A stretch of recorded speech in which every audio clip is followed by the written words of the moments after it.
Hello, hello, hello, everyone. I hope everyone is doing well. I was reminded by a fellow streamer of mine that streamer friend of mine that North Korean stuff is apparently like not protected under copyright. So that's what we're listening to. We're listening to real North Korean jams this morning. Voice mention? No, definitely not. Definitely not. So for today, what I wanted to talk about was not um, necessarily North Korean music, although it is pretty good. I will say, like composition wise, it is very well done. Um, and so, um, yes, that's what I found out. Again, I'm not saying anything about the DPRK. I just when I was like, oh, it sounds cool. It's free. It's essentially free music, right? I thought it was German. Yeah, it does have kind of like a different sound, doesn't it? Um, so, um, but, um, and I'll just keep it in the background for now. Unless it becomes too annoying, then we'll change it out.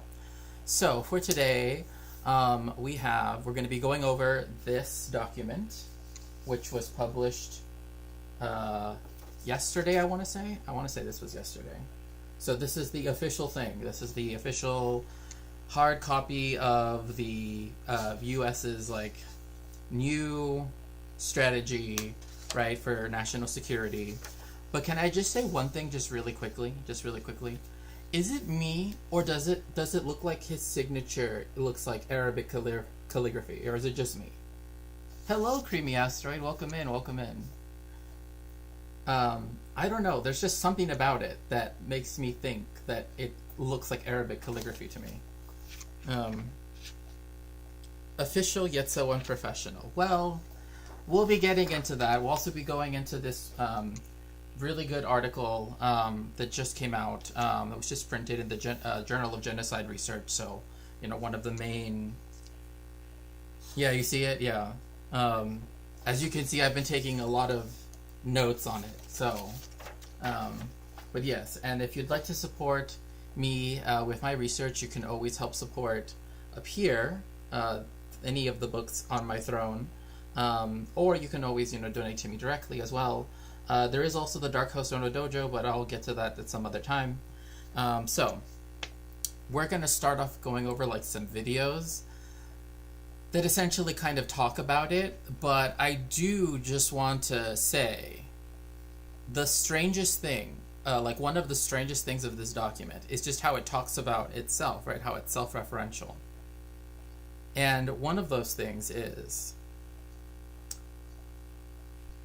American foreign policy elites, and I'm quoting now, convinced themselves that permanent American domination of the entire world was in the best interest of our country. Yet the affairs of other countries are our concern only if their activities directly threaten our interests. Like, this is a weird document for the United States to say global domination is not actually good, right? For it to say like actually we don't want to be the global hegemon, because and we'll get to that in just a moment. But so switching over to this. With the Trump administration's drastic changes to U.S. national security strategy and its very role in the world. The document, which lays out U.S. foreign policy priorities, sounds a clear retreat, stating, quote, yeah, these are the things, right? It specifically states that the United States will no longer be the policeman. I want to put that in huge quotations because again, I've been taking a lot of notes here, but the main thing is that one of the main arguments, I guess, that has been that is that it's written as though like it's not like only the opening part is attributable to Trump himself. Everything else is like other people writing it for him. But it is interesting because, them saying that, right, that like, foreign policy, that permanent American domination for the entire world is not good. But then it says, right, in this weird way, right, how Trump ushered in a golden age for our country. Again, I'm quoting here, so this is... But what's most important before we get into this, just since these three headings are here, is they lashed, quote, and I'm still quoting, American policy to a network of international institutions, some of which are driven by outright anti-Americanism, and many by transnationalism, and explicitly seeks to dissolve individual state sovereignty. I don't know which institution that those are, because the UN is like one of the biggest, like, it's all about state sovereignty, right? It's all about the protection of borders and protection of boundaries, all of these things. So it's strange to me to hear this. But what I find interesting is that the questions, right, before the United States are, right, as it decides that it will no longer be the policeman of the world,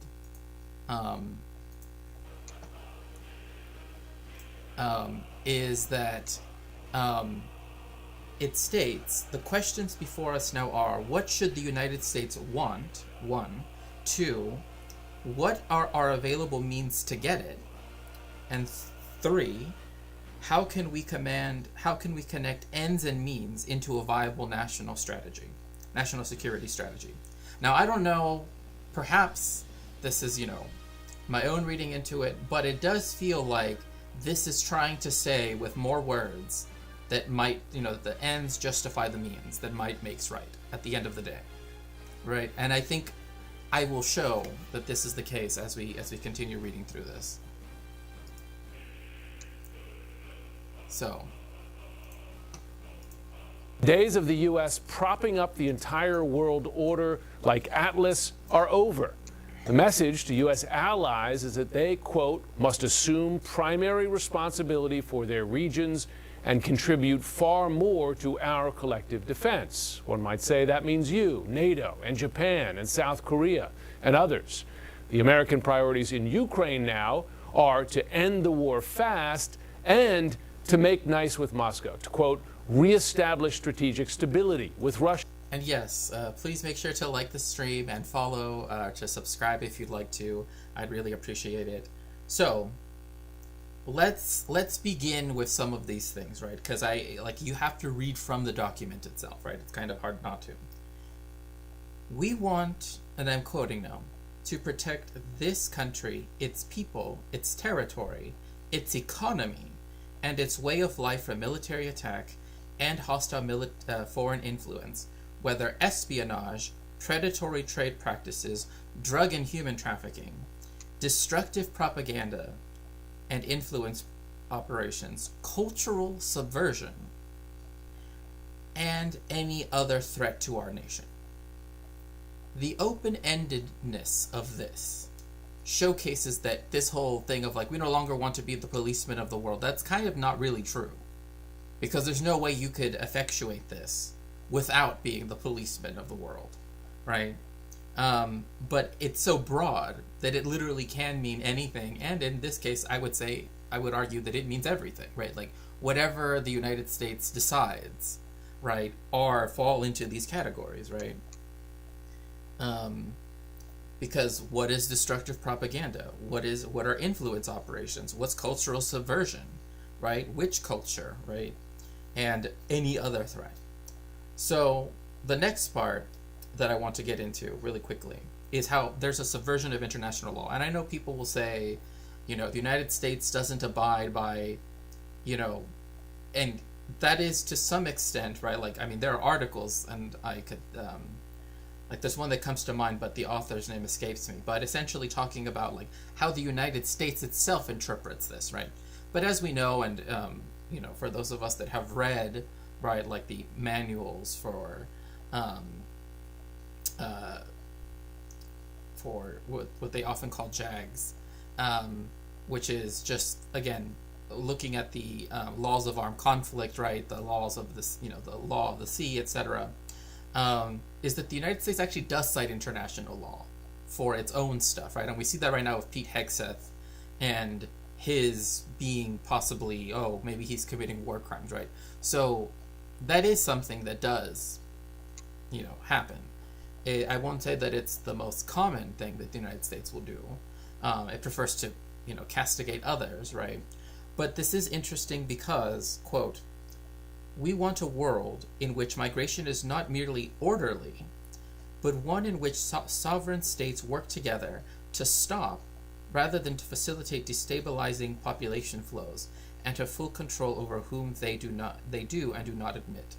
Now, this might seem like very basic policy, but one of the things that we've seen the United States do, and in fact, Human Rights Watch has even published a report called "Why the United States Should Abolish," right, the Aliens and Sedition Act, right, is that this is subverting international law, particularly when it comes to refugees, right? One of the things is that, and I've heard from other people, right, both other streamers and other scholars, but primarily from the streaming space, I will say, that when Trump says asylum, when they hear asylum seekers, that he thinks that means like a medical place, right? He doesn't, I don't know if that's true, but I definitely could see why his reaction could be read that way.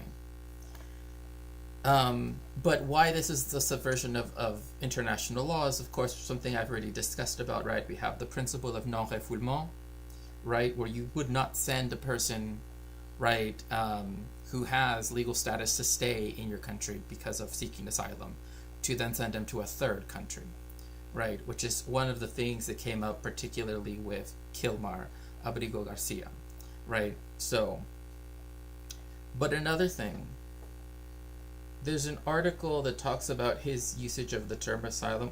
That would be awesome. If you have that, please put it in the library in the Discord, and do make sure to join the Discord. There should be a link in the description of the stream as well, unless one of the mods would like to put a link in the chat. But the other thing is to essentially refuse refugees, right? Viewing them as though they are, they want to classify them as economic migrants or all of these other things. And one thing I did want to sort of bring to bear on this is the fact that, I've talked about the mass expulsions that the United States has committed, particularly against Mexicans, right? There are many books that you could read into this, right? The Violence Never Leaves You. Then you have The Decade of Betrayal, right? Then you have La Migra, right? All of these books sort of talk about this. But one book that I think really, really stands out is the book Deportation Machine. Why I think this book is important is because fundamentally it brings to light the fact that the United States has expelled more people than it has ever admitted. In fact, the United States has expelled more people than any other country on Earth. Around, at the time of its publication, 57 million people. Right? 57 million people. And that's literally from chapter 1 of Deportation Machine. It's an academic text, and, he goes into his methodology and everything, and that's a very high number. I'll put it like that. That's a lot of people. So putting that in the scope of this right here is clearly a sign that, that there is some desire to undo, right, these aspects of international law when it comes to the protection of sovereignty. But what that actually means is, in essence, right, the undermining of the very principles of refugee status, right? They became so important after the Second World War. Thank you so much. I appreciate that. Oh, yes, yeah, the Marielle, that's right, because he's thinking of the Cuban one. That's right. Thank you. One other thing is that I would like to say when it comes to its strategic stuff, right, is like, what does it say about the United States, right? What is the United States saying through this policy? Well, one of them fundamentally is, and I think it's important to put here, is we want to, and I'm quoting again, recruit, train, equip, and field the world's most powerful, lethal, my emphasis, and technologically advanced military to protect our interests, deter wars, and if necessary, win them quickly and decisively with the lowest possible casualties to our forces. That is very important wording right there, because that essentially says whatever the toll is on the other side no longer matters, and that is also in contravention of international law, right? That's why you have the principle of distinction, you have the principle, like all these things, right? So the fact that Pete Hegseth has been brought up, and also Vice Admiral, is it Milley, that are believed to, was an unlawful order given, et cetera, right? And in fact, before, Pete Hegseth was threatening, among others, to court-martial, right, a former sailor, right, a senator from California, or no, not California, I think it's Arizona, but we will continue. Sure. Take note, for Israel and Saudi Arabia and others, the document says that America's reasons for focusing on the Middle East will recede. That's quite a change. And in an attempt to impose... Oh, I would like to note that if you read this document right here, like again, and I definitely think it's important, and I want to highlight this especially. In fact, I literally am going to highlight it right now. Is that the United States specifically, right now, according to this official document that was published by the White House, in other words, right, and again, I'm quoting here, we will assert and enforce a Trump corollary to the Monroe Doctrine, right? So that's the shift away from the Middle East. That means that the countries that the United States expects to be the policemen of the region are, I kid you not, the Gulf states, Saudi Arabia, which I guess you could say is a Gulf state, and the state of Israel. Really think about that, because that says a lot right there, I would say. But again, we will get to that in a moment. A MAGA agenda on Europe. The Trump administration warns Europe it must sharply reduce immigration or face, quote, civilizational erasure due to migration from non-European countries. Joining me now is General Wesley Clark. He is the former NATO Supreme Allied Commander. And General Clark, I imagine your eyes were bulging to some degree as you read this document here. You commanded U.S. forces in Europe at a time when the American approach to the world was quite different than that which is laid out in this document here. What was your reaction to reading it? What does it mean? First of all, I think it's very consistent with the actions and statements that the Trump administration has made. So I don't think there was any surprise in it. It is a transactional world. It's back to spheres of influence. So, this is what I, for now, right, for General Clark, it's back to spheres of influence, right? So this is something that I've said multiple times before, right, that this economic warfare that you see between the United States, Russia, and China, the three capitalist imperialist states, is fundamentally, right, inter-imperialist warfare, right? Like that's what we're going back to, right? And it's not so much that we're going back, even though I use that term in a colloquial sense, but it's important to stress that this means that the sort of belief, right, that there was such a thing as no longer, right, the division of the world between these different spheres of influence means that, right, those places where they are fighting over particular markets, right, where they overlap, right, if you want to say great power competition, however you want to put it, it means that that is where they will feel, right, the people there, right, in these in the imperialized world, that will feel the brunt of this inter-imperialist violence. Oh my goodness gracious.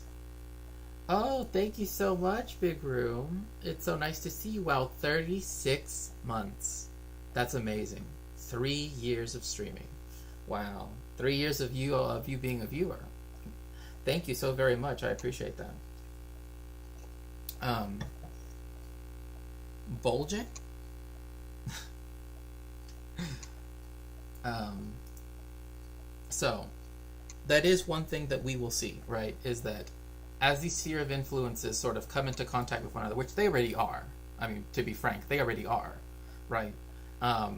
You will see, right? And you don't have to go to Sarah Payne and her, oh, you either are an ocean, right, a sea-based empire or a land-based empire. We don't have to go back to 19th century Heimat hypotheses and such. We can move past that, I think. But it just means that it leaves Europe in a particular state, and we'll get into that in a second too, because he also brings up Ukraine.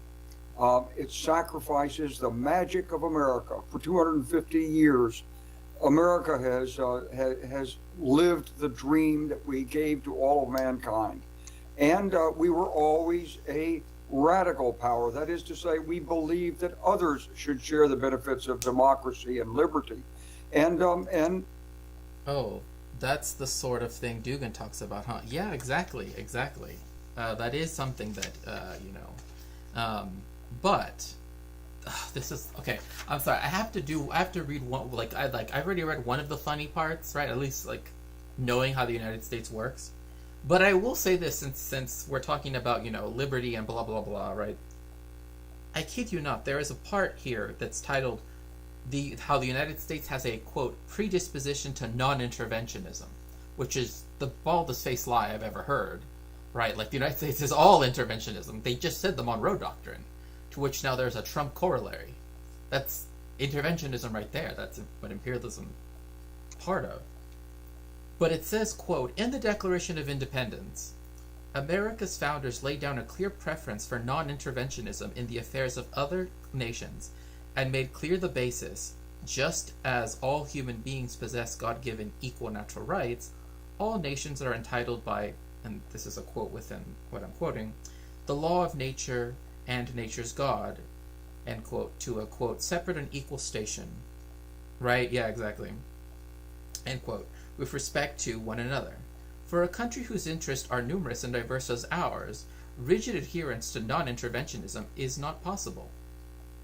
Right?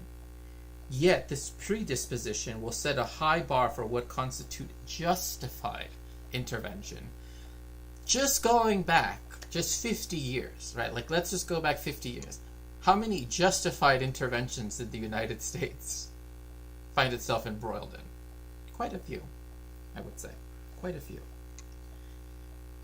But, among another thing that they do also say is that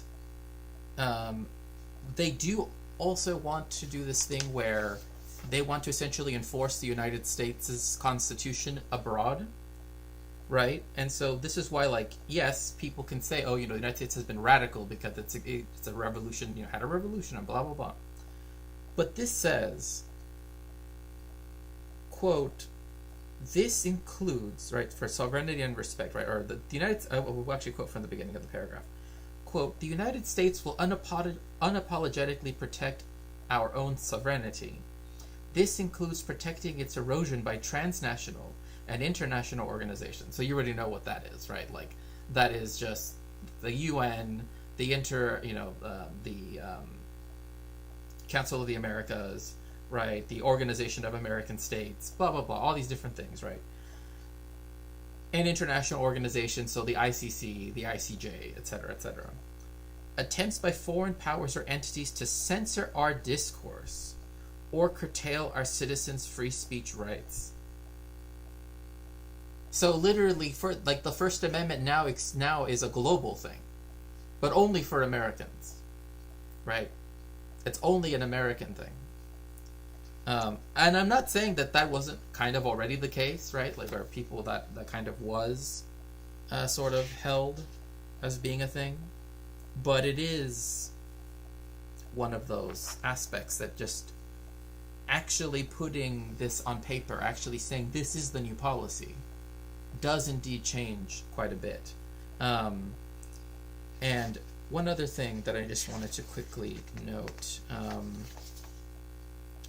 is there's one part in here where they specifically state that the United States will no longer try to, right, bring about, and again, I'm not saying that they did this, I'm saying this is now this is what they're saying, right? This is now their new strategy of national security, is that they don't care about, liberal democracy, right? And they no longer expect countries to adhere to liberal democracy, to the point where they explicitly state that their historical forms of government will be allowed, whatever that even means, right? But that opens up a lot of questions. Yeah, it is very, very interesting.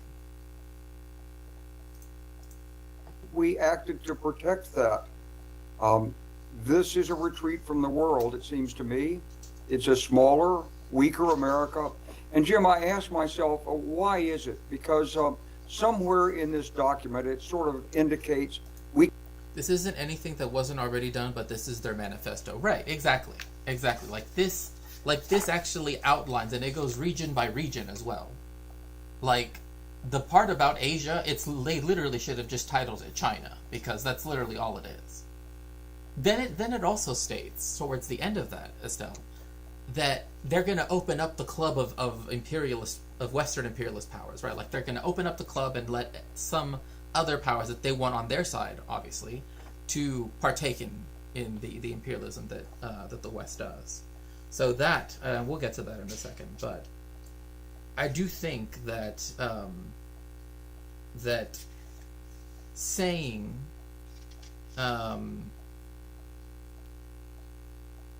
another thing too that also sticks out is when they talk about later on.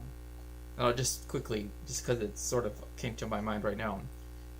Quote, what differentiates America from the rest of the world, right? So again, I think it's a good way to put it, right? This is their manifesto. Our openness, transparency, trustworthiness, commitment to freedom and innovation, and free market capitalism will continue to make us the global partner of first choice. America still holds the dominant position. So it's saying we don't want to be interventionists, but also we are the dominant power. We're no longer, as you saw here on CNN, we're no longer the world police, but also we still are the most important person in the room. We still are the VIP, right? So we can't afford it. But at the same time, the document is saying we're such a great, vibrant nation. We're so great. So why can't we afford this? Is it because we can't deal with our own fiscal responsibility that we demand tax cuts? There have been these 3 major tax cuts since 9/11 that have really sunk the United States into a difficult deficit position. Is that what this is about?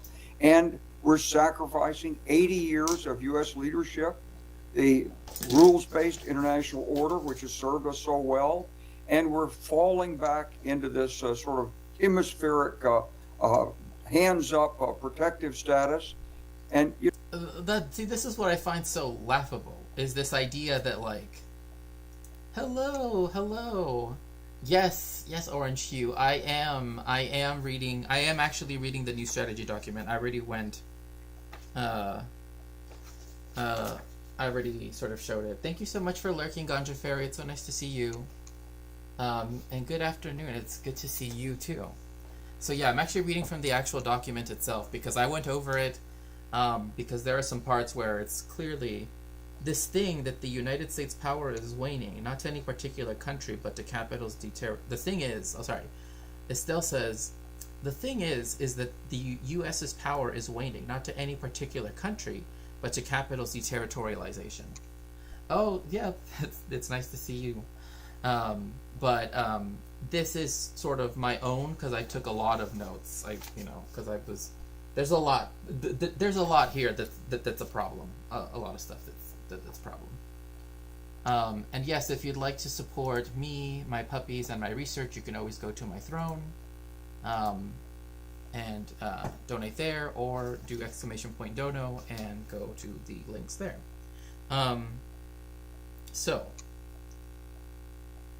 the next thing here about this, the United States is shrinking away from the world, is that what it actually does say, and this is what I find quite, and this is still just section 2. This is still just section 2. Okay? We want the world's most robust, credible, and modern nuclear deterrent. I don't even really understand what they mean by credible, because what I think vis-a-vis international law, what credible means like the United States is gonna go back to testing weapons, right? Which is something that, they kind of said they weren't gonna do anymore, right? They signed that with the Soviet Union. Plus next generation missile defenses, including, and Donnie, like, you can tell that Donnie's hands are on this, right? Like that, he definitely, at least in naming scheme, he's definitely part of the naming scheme, including a golden dome. But this is the important part. For the American homeland, to protect the American people, American assets overseas, and American allies. So this here is literally making that sphere of influence clear, right? If you are either the part of the American people, whomever that includes, really, the assets overseas that the United States wants control of, and the allies, so on their side fully, right? You are out of the club, right? You are not protected by the golden dome of the United States. Like, just the imagery alone, right, is already sort of, because we understand, like there's the Iron Dome, right, in Israel, but the golden dome, what does it mean if it also protects allies? And also, what I think is quite interesting is that at some point they specifically state as well.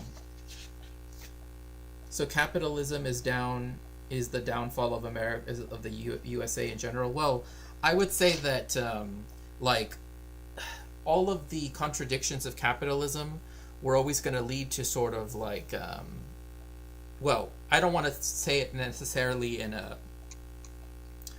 sort of how should I put this? In this sort of like, it's inevitable, right, so to speak. I don't want to quite use that wording, but the United States is showcasing, right, that like the shifting tides of capital, right, are affecting it a lot. And one of those things is because you have a competitor that can outperform the United States in so many ways, while still maintaining certain aspects of social democracy as well. Right, so, but this partitioning of the world, right, is essentially what has happened before every world war. I'm not saying that there's going to be one. I'm just saying that inter-imperialist conflict, because like the Cold War had its own conflicts, right, that weren't a third world war, at least that we call it one. But this is precisely that slicing up of the world pie, so to speak, right, that leads to these conflicts. Right, so the fact that they name specific nations like India, like the Congo, right, etc., right, shows you where these dividing lines are going to be, right? At least ostensibly speaking, right? Like we know Rwanda, right, which itself has been committing atrocities in the Eastern Democratic Republic of Congo, right, is just going to get more Western backing and more Western funding because it launders, right, illegal coltan, right, illegally usually done by slave labor, right, coltan, and then it sells it to the Western world, right, with a, made in Rwanda stamp, so to speak, right. How does the president own back this power? So this is an interesting thing that I also wanted to discuss as well, this is where you begin to get into this concept of unitary executive theory. I don't want to get too deep, too mired in the weeds with that, because I don't want to like put all my eggs in that basket. because I don't think like it's just that. I think there's something else as well. But the argumentation for it, right, that started with when Scalia was first put on the Supreme Court as an associate justice,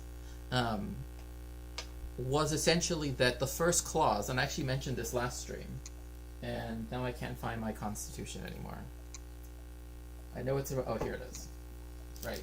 So this is the unitary executive. This is where it bases it off of. Right. So this is Article 2 of the U.S. Constitution. And I kid you not, it's literally a clause because it's just part of a sentence. Right. Like when they say the this clause, the that, they literally mean like parts of sentences. Right. The executive power shall be vested in a president of the United States of America. It's that sentence that they use for unitary executive theory.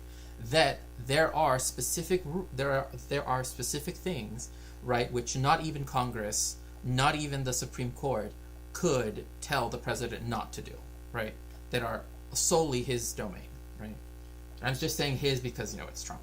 I'm not saying it because it's not that capitalism is the downfall, it's that it leads to the reconfiguration of tensions. Exactly. Thank you so much for putting it. Yes, that's a very good way of putting it.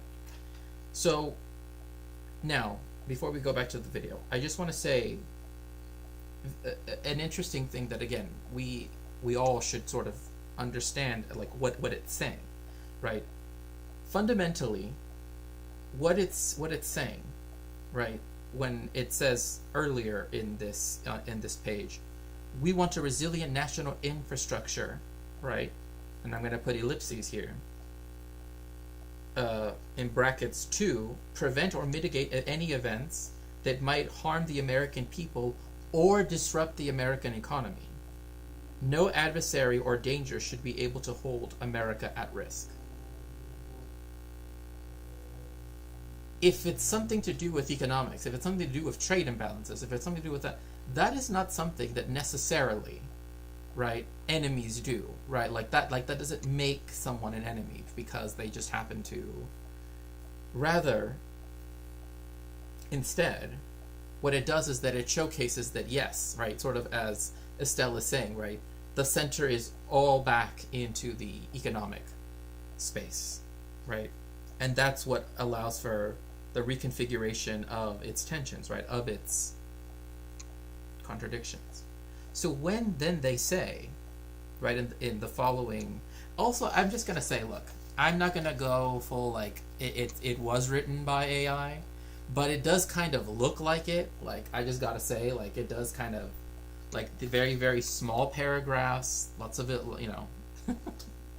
lots of M dashes and everything. But anyway, I will presume that is not the case. That this was written longhand. And dictated.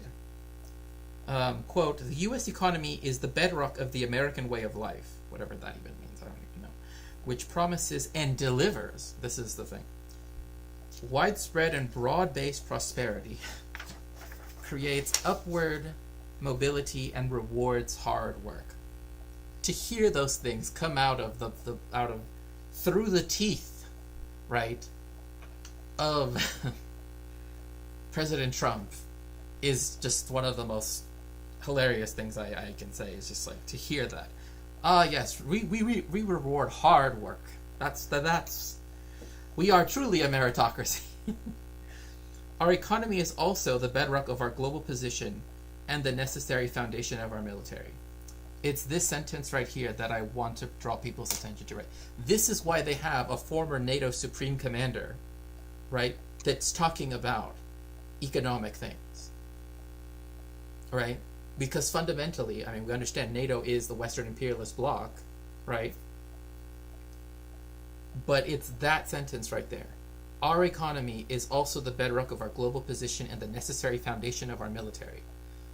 That means particularly that the United States is taking the stance of it being the home, right, the domain of capital, right, of Western imperialism. Like it is taking that mantle and firmly stating, yes, that we are that, right? Like everything that the Soviet Union and Cuba and all these other countries that had revolutions, etc., right? that when they said, "Ah, yes, the United States is doing this," and we kept saying, "No, we're not," right?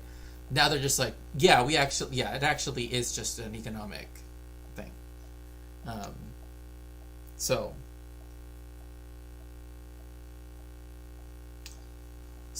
let's go back to let's go back to Little Rock, Arkansas. When you look at it, you think, well, what about the dollar? Well, the administration wants to protect the dollar. Well, this is not the right way to do it. Well, what about the use of force in Latin America? Doesn't seem like that's a problem for the administration. It's been tried in the past, never worked very well, hasn't worked. Imagine being the former supreme commander of NATO and being interventionism in Latin America hasn't worked, right? It never works. I feel that this is actually something that is actually quite a fascinating statement to hear from a former NATO, Supreme Allied Commander, right? Because it's like, this is the person that could send, right, entire armies, divisions, brigades, etc., across the world, and did, right, at the behest of the Western imperialist bloc. For him to say, the United States intervening directly in Latin America has not only never worked, but it's not going to end well, says a lot, I would say. Like, it's interesting to see these different, right, defenders, right, of sort of Western capitalism, etc., right, come to different conclusions, but fundamentally, what they're talking about is imperialism, right? Like, fundamentally, they're not going to say that word, right? They're going to say soft power, they're going to say foreign direct investment, they're going to say this, they're going to say that. But, like, when you have inter-imperialist war, that involves marshaling forces in, right, what you consider to be your sphere of influence, right, to get the prime access to markets. The United States does this interesting thing in this document where it says, we're not going out there to get access to their markets. We're going out there because they want access to our market. It's unbelievable. This is General Clark, who was the Supreme Allied Commander of NATO. Former. He's retired now. In Haiti, it's not going to work in Venezuela. And here we are, we gave $20 billion to Argentina, but we can't afford to help Ukraine, a nation that's fighting for the very values that have made America great. And it will, if they succeed, will stabilize Europe. But we think... So, now since Ukraine has been invoked, I think it is important to go there. But I do want to also talk about something that was mentioned earlier, just really quickly, before we get to Ukraine. Because Ukraine is something that is a very difficult topic to broach, because I feel even just talking about it in a stream, right, but still trying to be academically honest and, right, it's like there's a lot of stuff that I would want to either go over, right, from my own study of that, part of the world. Particularly, I mean, most of it has been in terms of Jewish history, but just because there's so much going on, right, that there is a lot going on. But the fact that it is an inter-imperialist war, right, between the two blocs, the fact that the United States is willing to, in effect, make Europe a divided Europe, I would say. And if people, would argue to the contrary of that, I mean, I would like to hear, any counter argument to that. I would find that quite interesting. But what the United States does say is that what it wants to do with Europe, right, is, quote, support our allies in preserving the freedom and security of Europe while restoring Europe's civilizational self-confidence and Western identity, end quote. What does that mean?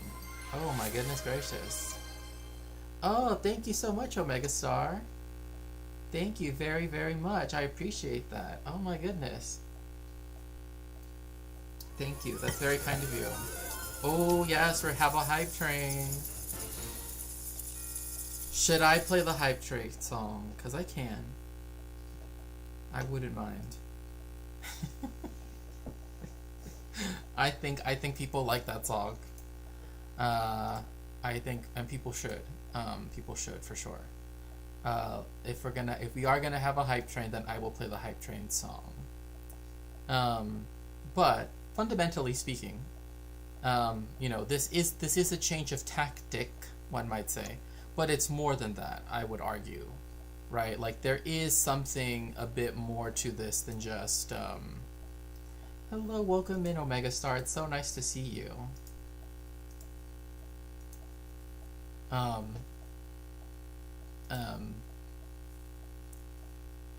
But let's see, where is it? It should be. I have so many playlists.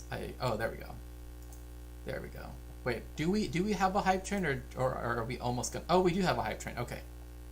Okay, if people want to give subs or bits or whatever they would like to do, yes, yes, thank you. You can do so whilst I play, and it should take almost about the same amount of time as the rest of the. We will go over this, but more or less we have enough time for that, so I will do so. We're gonna listen to someone that is of the show. I won't say anything else. They're of the show. Week or so, there's been a lot of attention paid to a music video. We're gonna get into in just 1 second. Yes, sir. Big dick, big dick.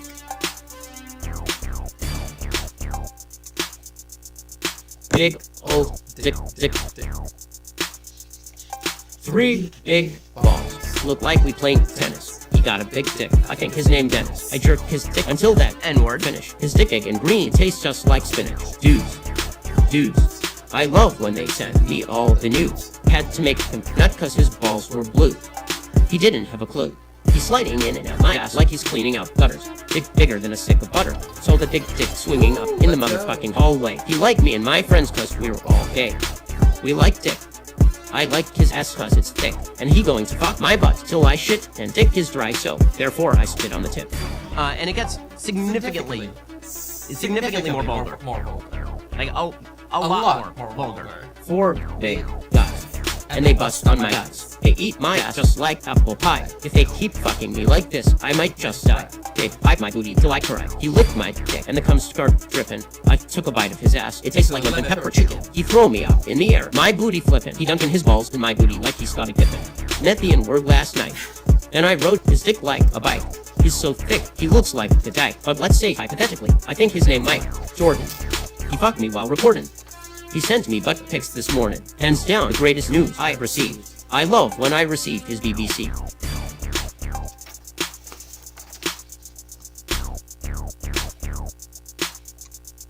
Three big balls. Look like we playing tennis. He got a big dick. I think his name Dennis. I jerked his dick until that N-word finish. His dick egg and green tastes just like spinach. Dudes. I love when they send me all the news. Had to make him nut cause his balls were blue. He didn't have a clue.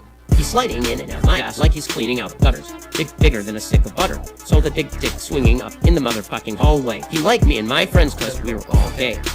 We like dick. I like his ass cause it's thick. And he going to fuck my butt till I shit and dick is dry, so. Therefore, I spit on the tip. Therefore, I should say. Therefore. So, thank you so much for those of you that have so far given to the hype train. We have about 20 seconds if anyone else would like to give to the hype train on Twitch. Oh my gosh, is that... oh my gosh, for a moment I thought that was JD Vance. Oh my gosh. That would be, like, if that wasn't Eva or JD with that JD Vance face, oh, that would be so hilarious. And yes. And welcome, Not So Oedipus. Don't worry. I don't know why. It's always It's always let's see, let's open up the hype chest. What do we get? Oh, we got a confetti hype emote. Yes. Choo choo. Yeah, my auto mod is too aggressive. I don't know why, because I didn't set it up. Someone was like, I asked for help, but I didn't get help. So I don't know. I didn't mean to set it so high. But also, just before we move on, if you'd like to support me in some way, you can always go to my Throne, right, at throne.com/Shakespeare, right? Currently, I'm trying to get the book that is right over there, that is currently 68% funded. But if you'd like to support me in other ways, I highly recommend you going to my Patreon, which is also patreon.com/Shakespeare. And, you can also go to my Linktree by, going to Linktree/Shakespeare. Everything is just Shakespeare, just so everybody knows. It's all Shakespeare. So, as we move forward. Hello. Yes, I know, not to Oedipus. Welcome in. Hello, Megastar. Delay is more important. So, I didn't find anything inconsistent with the actions of the administration, but seeing it in black and white and having it unravel like this, it's a big change. It's transformational, and it may pave the way for more. Let me ask you, and perhaps relevant to that point, General Clark, I wonder how you think China and Russia read this statement. Do they? Okay, I just have to okay. So, Russia and China, what do they get from this statement? They don't get a lot of. They do get a lot of interesting things, because essentially, Russia is saying Ukraine must capitulate, right? And it even says, and I'm trying to find it now because I know that I did have it highlighted, but for some reason, it does speak about what the plan will be, quote unquote, for the United States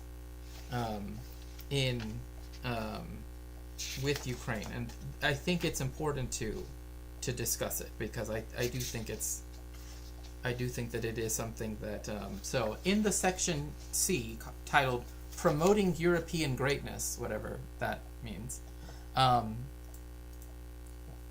what we see, right, is continental Europe, right, and I'm quoting now, has been losing share of global GDP down from 25% in 1990 to 14% today. What happened between 1990 or just before 1990 to now that might have caused that, huge decrease in GDP, if we even are going to use that as a metric for something, right? Something happened right at that time that is now being used specifically to say all of Europe is failing, right? But what in effect is being forgotten, I guess, is the fall of the Soviet Union and the huge crises that happened all across Europe because of that, right? Because of the shock treatment that was given to the former Soviet states, right? That caused a whole bunch of GDP, right, sort of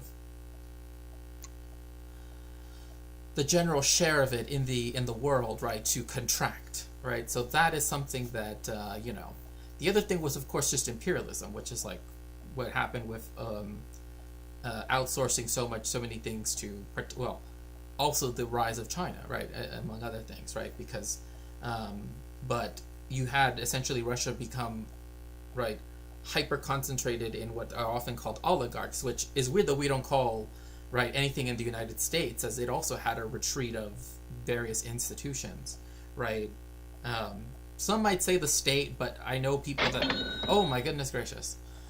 Oh, thank you so very much. I appreciate that. Thank you. So we hit the goal for that book.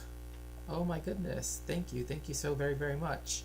So we will get to watch one extra video that I will let I will let people choose. Estelle, you can DM it to me if you would like. Just something, or I do have some that I might respond to, that are like bad history or responding to bad history, which I usually what I like to react to. So, because we were able to get the book funded, and which again, thank you very much. I appreciate that very, very much. That is very kind of you all. Is that we will talk about some bad history, because I always like to respond to stuff like that. I think it's fascinating. So, going back to what the United States is saying, yes, goal. Like, I almost wish I could do the, like, you know, go, just like do it like that, almost as if it were that would be cool. But I don't have the vocal capacity, one might say, to necessarily get like that. But although now knowing that they are going to have since they are going to have the World Cup here, well, not just here, but also in the three countries, it is interesting that like suddenly lung capacity, yeah, exactly, yeah, like lung capacity, I just can't. Also, just like I don't know, is just how much like now soccer stuff and like all football stuff, right, has just like peaked through the. I mean, it's already very high. It's already super popular in Mexico, right? That's in Latin America in general, but it's like even more so now, more than ever before. Like I've never seen so many places, like when I go to the different mercados, right, or whatever, right, tianguis, right, where people are selling like all these different like soccer jerseys and soccer shirts, right, because there is a difference, and it's just like more so than ever before, but it's like every team, right, every national team that's included. So OMG, right, yeah, LA World Cup, yeah, the last time was what, 1996, right, when they held it in LA last time, but this would be the third time that they hold it in Mexico, so which is apparently a record. So 3 times Mexico has hosted the World Cup. Yay! Oh, it's so good to see you, Reference Frame. I'm so glad to see you. So, what is it particularly that the United States is talking about? They'll just hit up Canada and Mexico? Yeah, for sure. I was saying earlier, La Migra's gonna keep everyone from coming to the U.S. Literally, just come to, like, go to Canada, right? Go to Mexico, right? Like, trust me, it's gonna be so much fun. Like, even if you don't get like tickets, just like being around the in the atmosphere, it's so electrifying. I will say that is very much the case. Like, anyway. So like there's going to be a lot of partying. A lot of stuff happening. But what the United States claims, again in this document here, its national security strategy, is that this economy, right, or like this shift of losing share of global GDP, right, as a proportion, right? So the issue with GDP, I mean, there are already 1,000 issues with GDP. I don't think I need to go over that. But the issue of looking at it as a proportional thing is that, of course, other parts of the world, by them expanding GDP, are going to cause what used to be large GDP slices of the pie to get smaller. That's precisely what the West did with China and India, right? Because before, at one point, China accounted for more or less. And I know Sarah Payne does talk about this in her book on Japanese imperialism and colonialism in China, but others as well. I mean, I'm just referencing one scholar that's kind of well known right now, but that at one point it used to more or less account for 65% of global GDP, right? So in terms of like, oh, it's bad that Europe lost so much GDP, one, by ignoring what happened since 1990. I was in top chat. Oh my god. Remember, if you're on YouTube, make sure to go to live chat. So this is obviously the contraction from the collapse of the Soviet Union, right? That happened. And so, of course, if you look at the continent of Europe, it contracted, right? As well as other reasons, right? Like the 2008, 2009 crisis. But fundamentally, that just means that other slices of the pie have gotten bigger. It doesn't mean that Europe isn't prosperous or whatever, right? It just means that it's no longer 25% of global GDP, right? It means that other countries now take up that extra space, right, so to speak. But, the United States, thinking of everything as a zero-sum game, thinks, going from 25% to 14% means that they are somehow losing, and therefore there must be some nefarious reason why that's happening. So, with Europe in particular, what the United States wants to attribute to it is that, quote, this economic decline is eclipsed by the real and more stark prospect of civilizational erasure. Tell me, chat, what does that mean? What is the United States saying but even though there is this decline in economic capacity, right, in its global share of GDP, of the GDP pie, right, which must be one nasty tasting pie, but, anyway, is this idea of the real and stark prospect of civilizational erasure. What does that mean? What are they saying when they say that? Hello, planet. Welcome in. What is it that they mean when they say that? That's something I'm honestly curious, because I read it a particular way, but I also don't want it to be like, that's the only reading I'm going to give. But it does sound a little... They're referring to... Yeah, it's a white supremacist framing. Yeah, this idea of erasure, right? That Europe is no longer going to be Europe, and that's even more important to combat against than its economic woes, which apparently are still central, but this is even more important than that. Civilizational erasure is when white people are less dominant. Right, pretty much, right? Like, that's essentially what they're saying, right? That, like, because Europeans have immigrants, right? That's literally it, right? It always goes back to immigration, right? This is why I've talked so much about immigration, right, all the time, both its history and also its, the issues it's had, right? That's why I mentioned the United States has expelled, right, deported, right, gotten rid of from its country, from its borders, 57 million people since 1882. Not since 1776, just since 1882. So it's just over 100 years, right? It's it's about 150 years. In 150 years, more or less, right? The United States has expelled 57 million people. More than any other country on the earth. Right? And it has admitted far less than it has ever expelled. Right? The citation here is the book Deportation Machine. Yes. 57 million people. And that was when that book was published, which was before some of the stuff that's going on now. But I want to keep highlighting that, because that's also what's happening in the background, right? The same language that was used in the 1930s during the Decade of Betrayal, when over 2 million Mexicans were forcefully expelled, right, from the United States. And this is the thing.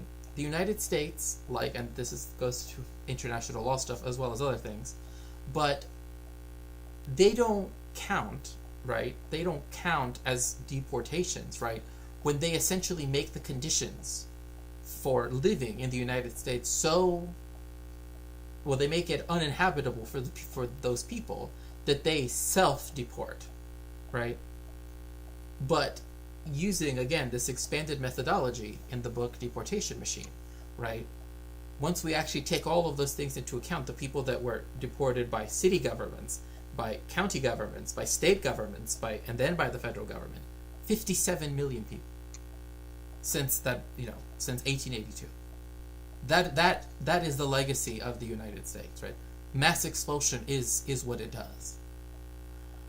So for it to then use this line here of civilizational erasure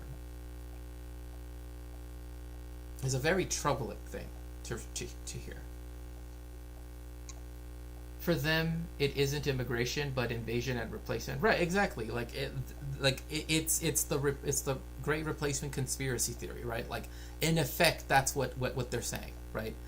But now it's on official, it's officially black and white, right? Official policy of the United States, right? Like when Estelle said this is their manifesto, it's like now their manifesto has the Great Replacement theory in it. It just doesn't word it quite that way. And in a weird way, it also words it in a very a very different kind of way as well. Like it's not neutral, right? Like it's not like, oh, they're trying to be like Democrats, right? Like if I've often recommended the book, what's it called? Oh gosh, why am I forgetting the title?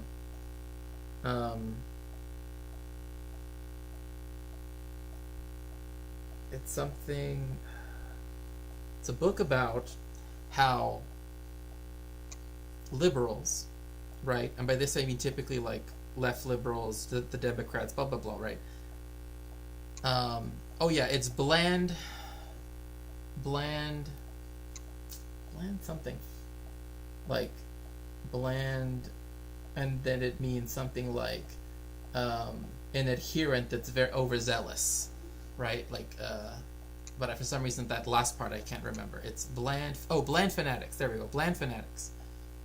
That the Democrats and center-left people, etc., blah, blah, blah, whatever you want to call them, they are fine with this. They have participated in it. Remember, the mass expulsion of Mexicans, right, during the decade of betrayal happened mostly under FDR, right? This person who, again, a lot of social democrats, etc., look back to as this golden age of something, right? The price, however, was a racial price because most of those policies only went towards white people, right? And this is also when you get the expansion of who gets included into that, right? The assimilation into whiteness of many groups to the detriment of other peoples, right? A disinterested love, yeah. Damn invidious everywhere. It's really gross, but people will justify. No, they will. They will. So, it blames the European Union, right?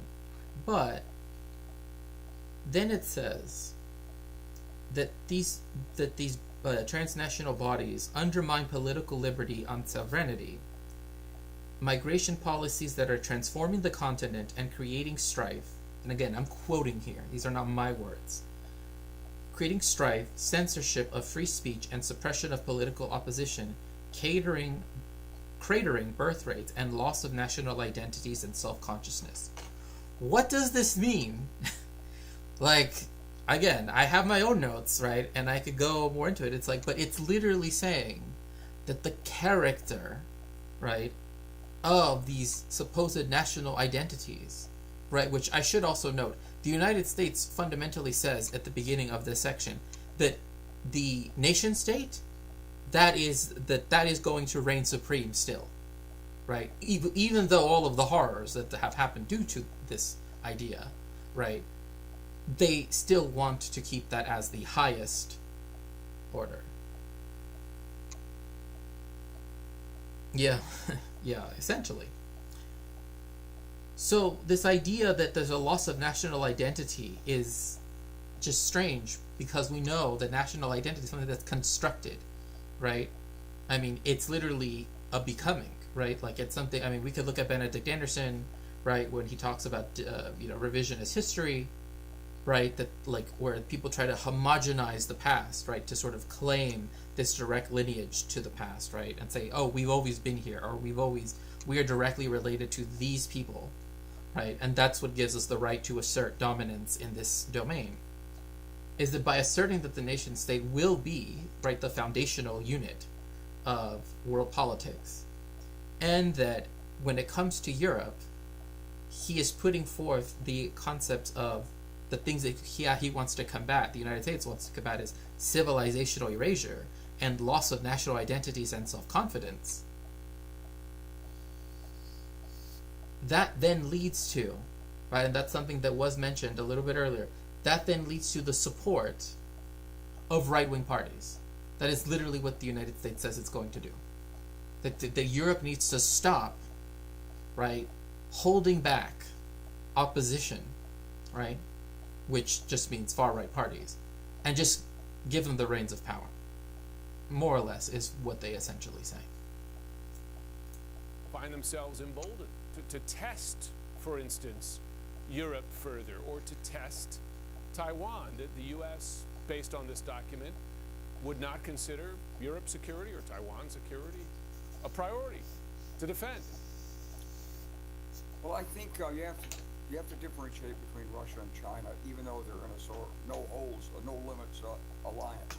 But for Russia, they got to read this with a lot of glee.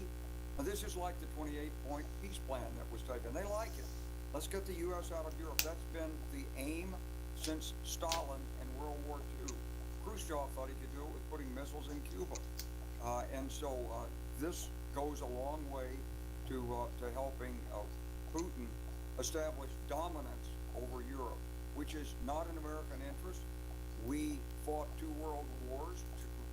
Caramel cuties are cute. I'm cute. Positive affirmation. Don't let the baddies bring us down. That's right. That's right.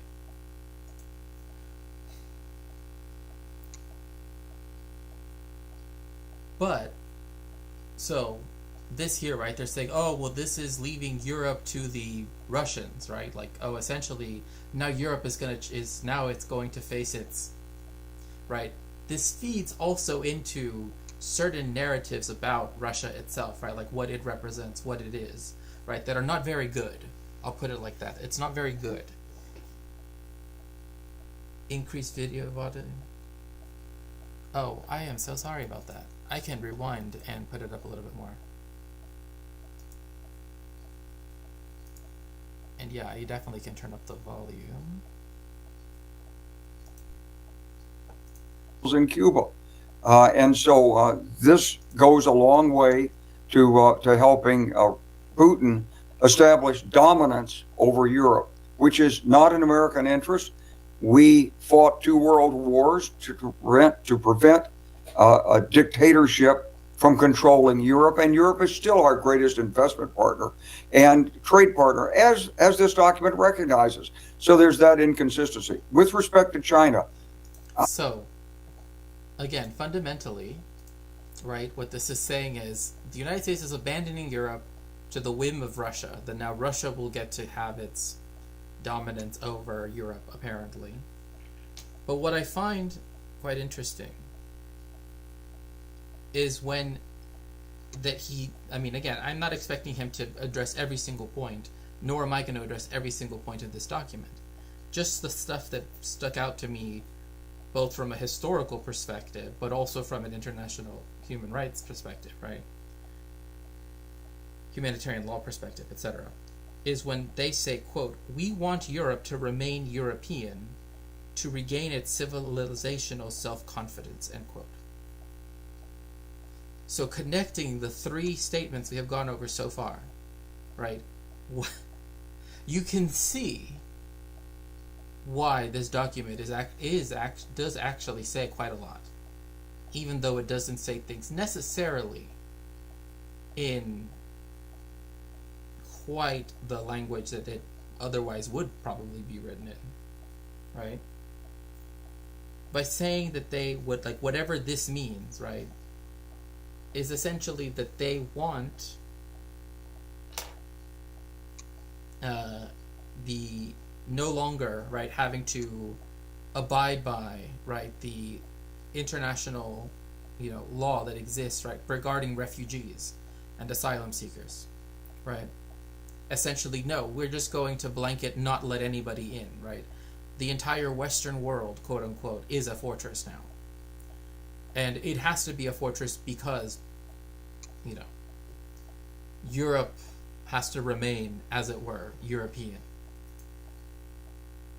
But the issue that I see that sort of the issue where this General Clark sort of misses is that for him, it's that the United States should prop up Western Europe in particular against Russia, right? Like, it's like, yes, we need them to be our, you know, imperialist vassal, right? Or our, you know, state, that the other part of Western imperialism. However, his hairline is so sharp and the homogeneously colored, it looks like a kippa from this angle. Yeah, I see that. My personal view, Jim, is that for years we've overinflated the threat of China. Yes, they've got a lot of military forces, but China is not Russia. China is not Putin. Putin wants... Okay, this is another thing too. When the Supreme Allied Commander, right, the retired former Supreme Allied Commander says, we've actually been inflating, in other words, lying about the potential threat of China. Now that makes a lot of the former rhetoric that they had vis-a-vis China, right, seem quite strange in comparison, right? Because, oh, it's supposed to be this, the great enemy. But if we're supposed to look at Putin as the great enemy, according to General Clark, then it's fundamentally about keeping Western dominance in the world, right? It's true, yeah, no. Wants that empire back. China has a bargain with its own citizenry. Also, this part.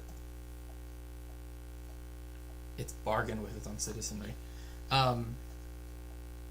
This line is something that I've heard before. I don't know if it's from like a think tank or from something, but I have heard this kind of, China is able to keep its government because it made a bargain with, which is like a weird thing to say, because I don't know, it's just a strange thing to be like, oh, they're a horrible dictatorship, but also they had to make a deal with their people, right? I think another thing contributing to this is because they know that climate change will bring about refugees, even though they deny it and call it a hoax, right? And not only that, but Trump particularly calls it a Chinese hoax, right?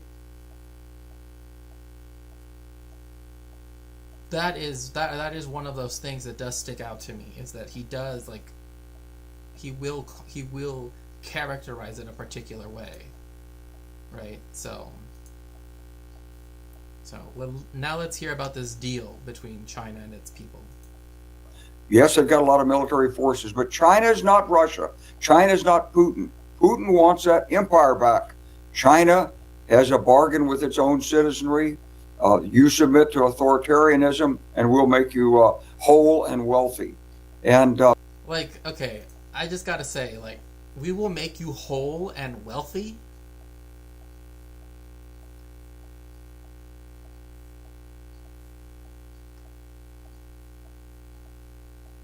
A bargain with the devil, according to how these guys look at the people, the worst kind of hoax, right. Which again we are quoting, right? We are quoting in this. But to hear that, right? Like, we'll see. They're like, we'll be an authoritarian dictatorship, but we'll make you whole and wealthy in return. Like, what does that even mean? Like, one could arguably say that is the deal, right, that the United States is proposing for itself, for its own people, right? Allow more, you know what I mean? Like, he's presenting China as the Roman Empire. Yeah, pretty much, in a weird way. It's like... So I think that the United States can work in Asia with China. I think that as long as Putin's in power in Europe, in Russia, we're going to have to be there in Europe and be strong. Final question, if I can, because one particular part of the national security strategy has attracted particular attention, because in it you have the U.S. this is how how these guys look at relationships. I mean, yeah, it's weird too to be like Russia wants an empire. It's like the United States is saying like, yeah, our empire is closed, unless we think, right? Like, and pardon me, not closed. The United States is closed, right? And we only care about where our colonial, imperialist, right, assets are. That's it, right? And our allies that we will protect with our golden dome, right? So, in effect, goading Europe to adapt. Whole plus wealthy equals good. Yeah, that it's like, what does that even mean though? Like whole and wealthy, I guess. Like yes, has China? Yes, that's because of it didn't just completely just abandon its people to, right. Generally speaking, of course, right. Because people have talked about it like, well, it depends where you set the global poverty line. It depends, blah blah blah. Right? But people would say yes, that China has lifted millions of people out of poverty. That's a typical thing that a lot of people will say. I feel like we need to complicate that a bit more, because it's always everything always has its price, right? Everything always has costs that will, become apparent whether now or later.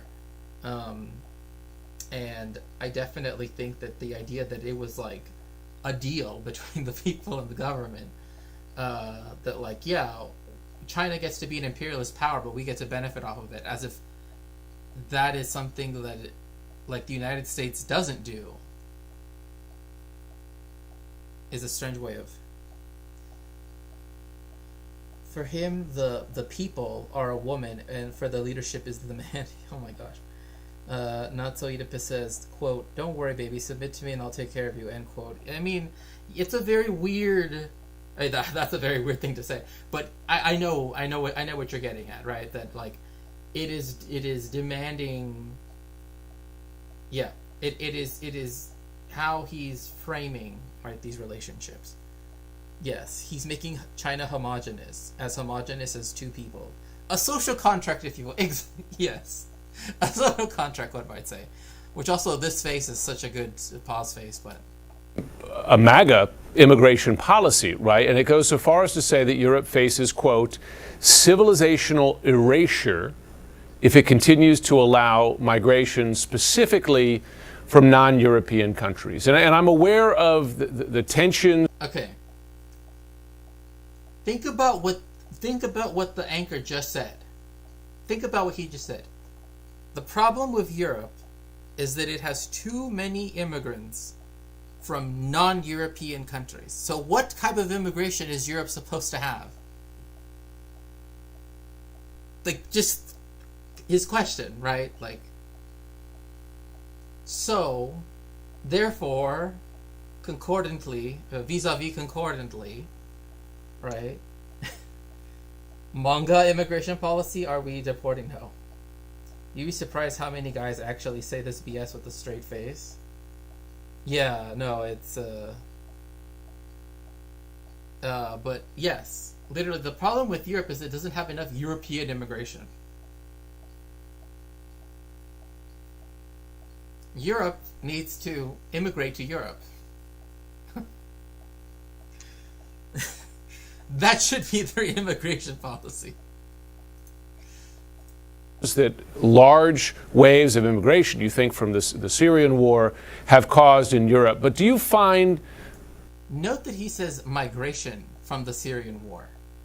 The Syrian civil war that has gone on, right, and was a site of tension between, the different, the two, the Russian aligned countries, right, and mostly Russia, and also the United States, right, particularly with its vassal state of Israel, right. To say that they were just migrants is literally denying historical fact of what happened in Syria, right? And most people that are Syrian, I should say, that went as refugees did not even go to Europe, right? Turkey has by far the most, but Lebanon also has over 1 million Syrian refugees, right? And it's a country with an even smaller population. But remember that the EU did pay Turkey to hold back, right, refugees, right? Again, contravening the law on refugees, on asylum seeking, because it is not for any government nor for any person to determine where a refugee, right, an asylum seeker, wishes to go. Like, their final destination is their choice, right? You cannot limit it to, oh, well, as soon as they go to the next country over, that's it. They lose their status. That's not how that works. Right. That language about civilizational erasure, do you find that acceptable language, an acceptable goal for the U.S. to be identifying? It's very rude language. You know, Russia should face civilizational erasure. It's never really lived up to its promise of democracy and so forth. Bro, what the hell? Did he just say what I think he just said? Bro, I gotta go back. Okay, this is like, did he just say what I think he just said? Civilizational erasure. Do you find that acceptable language, an acceptable goal for the U.S. to be identifying? It's very rude language. You know, Russia should face civilizational erasure. It's never really... Oh my gosh. Like, jeez. Bro, calm down. Again, this is why I'm saying, like, he's still the former Supreme Allied Commander of NATO, right? So he still, you know, believes all this stuff, right? I know, right? Like, imagine to say this, like, you know, actually, this one specific place should suffer this horrendous thing. It's like, you just gave Russia... Hi, how you and chat are doing good. Yes, thank you so much, KJ Saint. It's good to see you. Oh, and that's such a cute emote. Thank you for coming in. Oh my gosh.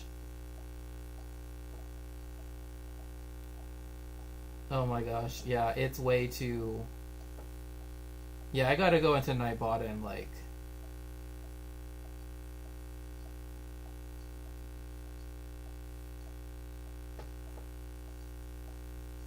Yeah, I don't know for some reason. Yeah, but, like, that disconnect. That, like, Europe shouldn't suffer this. I apologize for that. Refugees are this is what Not So Oedipus is saying, and I'm sorry for that plan. It only timed you off for 5 seconds, so don't worry. But yes, what you're saying is true. Like, OMG, ha ha ha ha. Yes, what the F? Yes. Like, he's saying, that's rude language. It's bad. But it would be okay if it was for this particular area, right? So this is why I thought this interview was actually a good one to use for the framing of this document, right?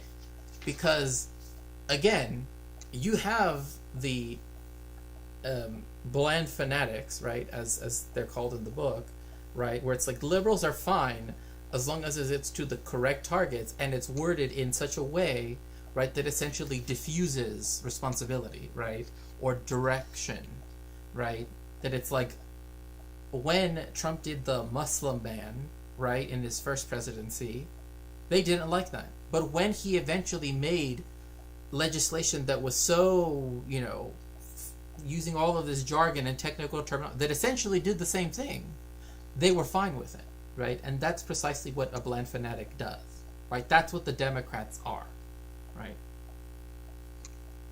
Okay, I'll disable it.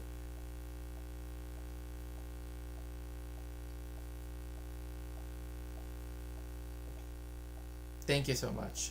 Yes, thank you to the mods. I didn't even know I had set it on auto mod, but I guess it just does that. So again, the fact that it says this, right? I mean, I don't know. I'm very bad with technology. So it is interesting that it does state that this lack of self-confidence in Europe comes about, that it's most evident in Europe's relationship with Russia, right? Like, if Europe were self-confident, it would actually be working with Russia, but actually would be, right, like, reestablishing all of those economic ties, right? It, because it says, well, I mean, another thing too, when it comes to this idea of civilizational erasure, right, is that it says in the following paragraph, quote, should present trends continue, the continent will be unrecognizable in 20 years or less, end quote. So again, to say that that's bad for, the West, right, Western Europe, right, which is just not Russia at this point, right, and Belarus, I suppose, is that it's then saying, this Supreme Allied Court is saying, however, but if that happened to Russia, that would be totally okay, right, because it's never lived up to its promise of democracy. Think about what this is saying. Like, it's just ridiculous. Lived up to its promise. Bland Fanatics is how I will be calling my band. I think it's a good title, because that is what the Democrats are. As long as they can do things blandly, right, they don't care if it harms people, right, fundamentally. Like, oh, well, if we do... I don't even get into that. But it says, essentially, that Europe wrongly regards... Europeans wrongly regard Russia as an existential threat. So, the United States is going to assert its power, right? So this is the part where there is this divide, right, between the, Russia is still the evil empire, right, and sort of the MAGA contingent. Good band name? Yeah, right? It's like... Bland Fanatics, just... So... Managing European relations with Russia, again I'm quoting, will require significant U.S. diplomatic engagement. So the United States wants to dictate Europe's policy toward Russia. Yet it says also, we don't want to be the police of the world, right? But also where we are the dominant hegemon at the same time, right? Again, it's a very contradictory document, but this is one of those, like, essentially, the United States is actively saying, yes, the Europeans are our vassal states, and we will make them. We will make them, right, be friends with Russia. To reestablish conditions, still quoting, of strategic stability across the Eurasian landmass to mitigate the risk of conflict between Russia and European states. Who does that put the onus on? Because it's not Russia. It puts the onus on Europe, right? You have to accept this, or you will be at fault if a war is to occur, right? That is fundamentally what this document is saying, right? Because what they was again, this goes back to like an analysis even of Trump's language, right? Just very, he doesn't talk about peace. He doesn't talk about treaties. He doesn't talk about conventions, etc. He talks about deals, right? And in a deal, right, there are people that come out ahead than others, right? Same overall goal, yes. Same overall goal, yes. Blue, red tie. If I don't want to get into that, but blue or red tie, So it's putting the onus on Europeans, saying if Russia invades you, it's your fault because you are misguidedly holding Russia as the enemy, right? So then it's saying, right, the United States is actively going to, and again, people could read this and please, if you disagree, I would be more than happy to discuss that. This is just from my reading of it, right? That's why I'm reading. That's why I'm quoting so much from it. To then state it, quote, it is a core interest of the United States to negotiate an expeditious cessation of hostilities in Ukraine. But, there is a comma here. And so then it states the reason. In order to stabilize European economies. That's why it wants to end the Russo-Ukrainian war. Because it wants to stabilize European economies.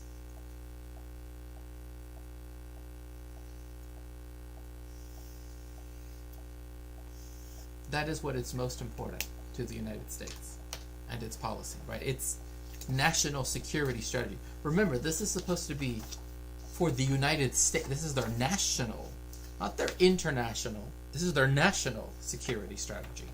This is how do we protect our national security, right? That's precisely why I brought up this document, right? This has these, I think Estelle was right to say manifestos, right? That it has released, right? Pretty much since Nixon, I would say, especially, right? Is that in essence, that's where you get, right, this direction where these are diktats, right? Like, that's what they are, right? They are supposed to be, right, the official orders from the highest possible authority. That's also denying that they want to be the highest possible authority, so which is just ridiculous. But again, it already sets up the conditions where should Russia ever invade NATO, the United States now, according to this document, has no reason to go defend Europeans. At least that's what I'm getting from my read of it. By putting the onus on Europe in this way, right? That they are misguidedly, right, against Russia. I mean, and then you have the Supreme Allied Commander right here that's like, actually, we should have, civilizational collapse, but only for the Russians.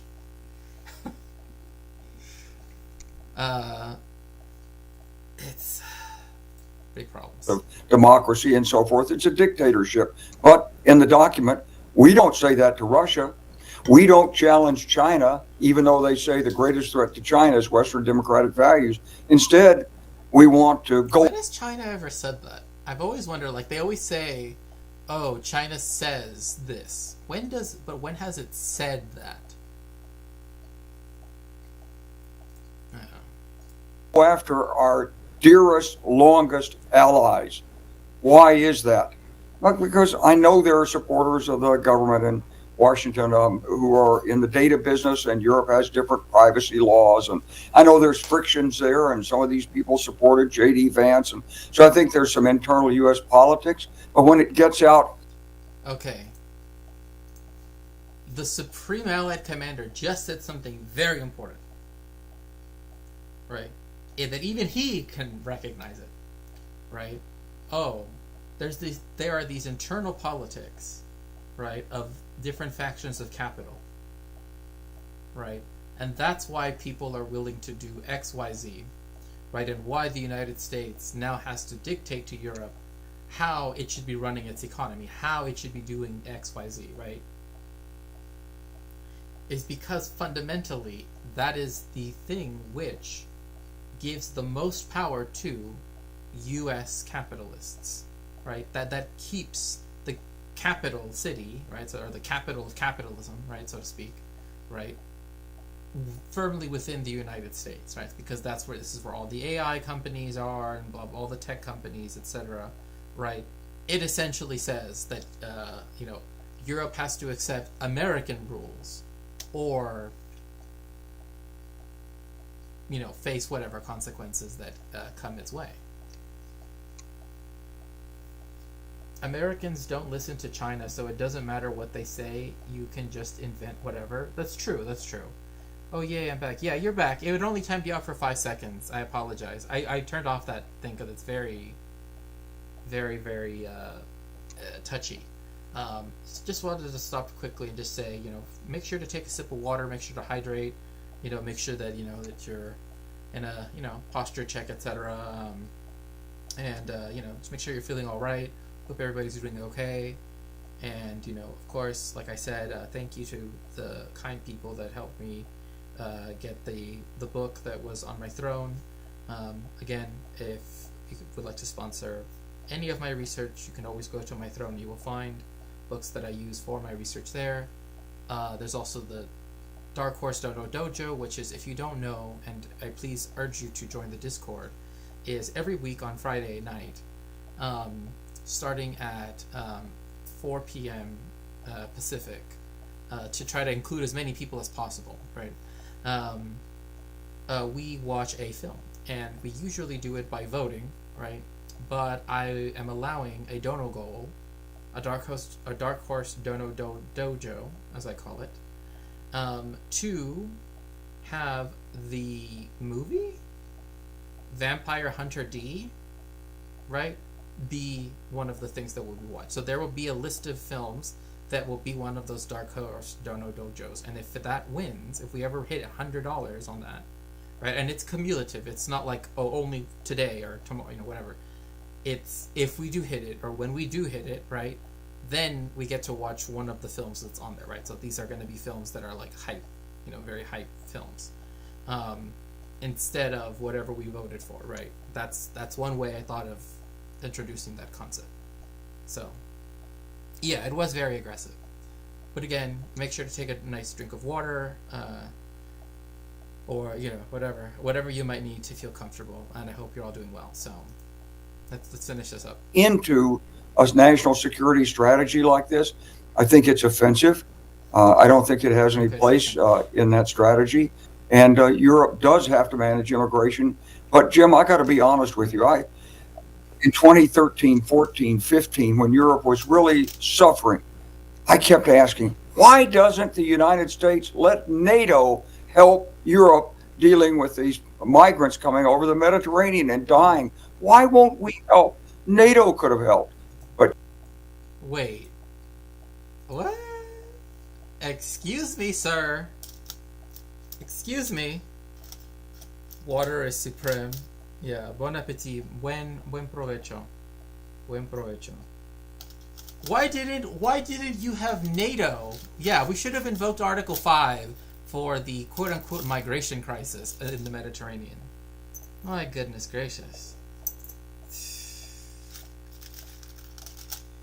I don't even know what to say about that. That's just, like, unbelievable to even hear.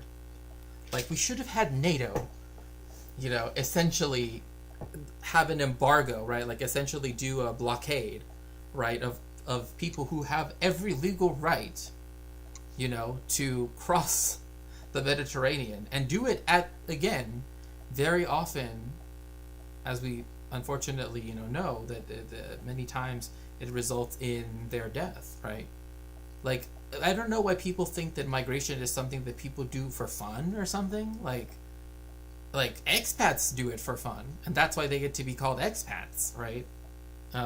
Right? Like, they don't get called, they're not called immigrants, right? Because fundamentally there is, this idea that they are tied still to their home country, right?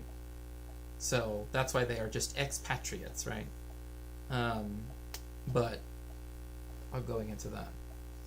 But imagine for this to be the contention.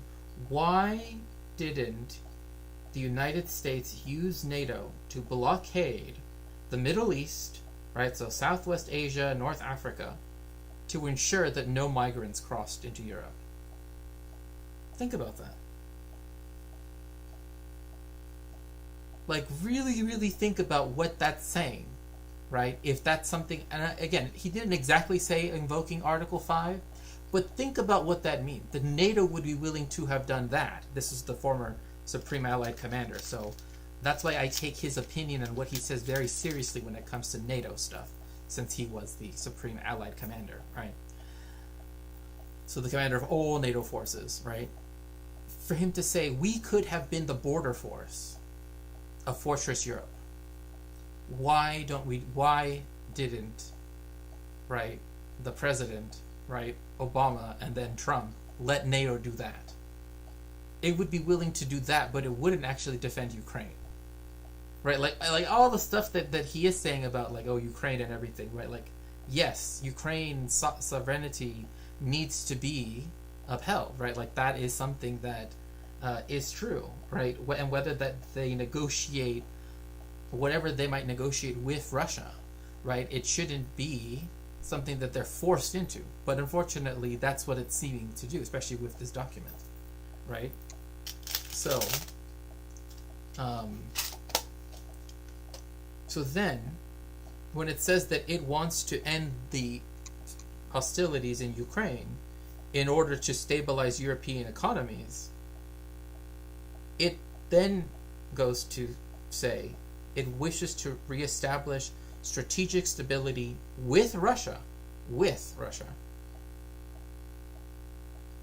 Yeah, it should have been at the expense of Middle Easterners, I guess. Right, exactly. Like, that's precisely what he's saying. NATO should have been there and forced, right, so that people could go to the northern coast of Africa, right, to the western coast of the Eastern Mediterranean, right, so the Middle East, or the region often known as that, right, and no further, right? That would have been a NATO, that would have been an okay NATO Article 5 type thing to do, right? That would have actually been NATO in danger. Because again, I think the only reason it's because Ukrainians are white and Middle Easterners are not. I mean, look,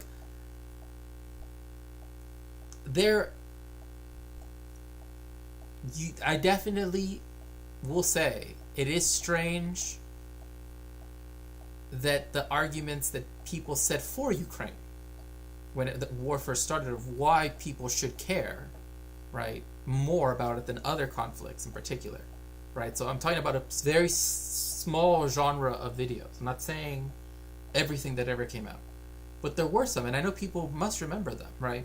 Like the one where the guy said, this isn't, essentially saying over there, right, here, and it was a guy, I forget for which news station he worked for, but he said, where we have blonde hair and blue-eyed people, right? Like, look at this blonde hair, blue-eyed woman. I kid you not. Literally. Think about this white woman. She's blonde and has blue eyes. You know, how dare you care about anything else but, you know, this conflict. Not to say that we should not care about the conflict. But that is a weird thing that, you know, did happen. Right?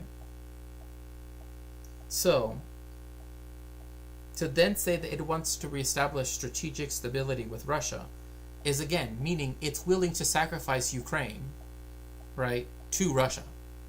That's what it's saying, right? Like, if God, these people are awful. I know. I mean, again, I'm saying, like, this is the problem when we're talking about a very complex topic, and that's why, you know, some people might say, oh, you know, you're taking a while to get through this document, but it's because there's so many implications in it, right, that are, you know, both historical, geopolitical, right, legal, etc.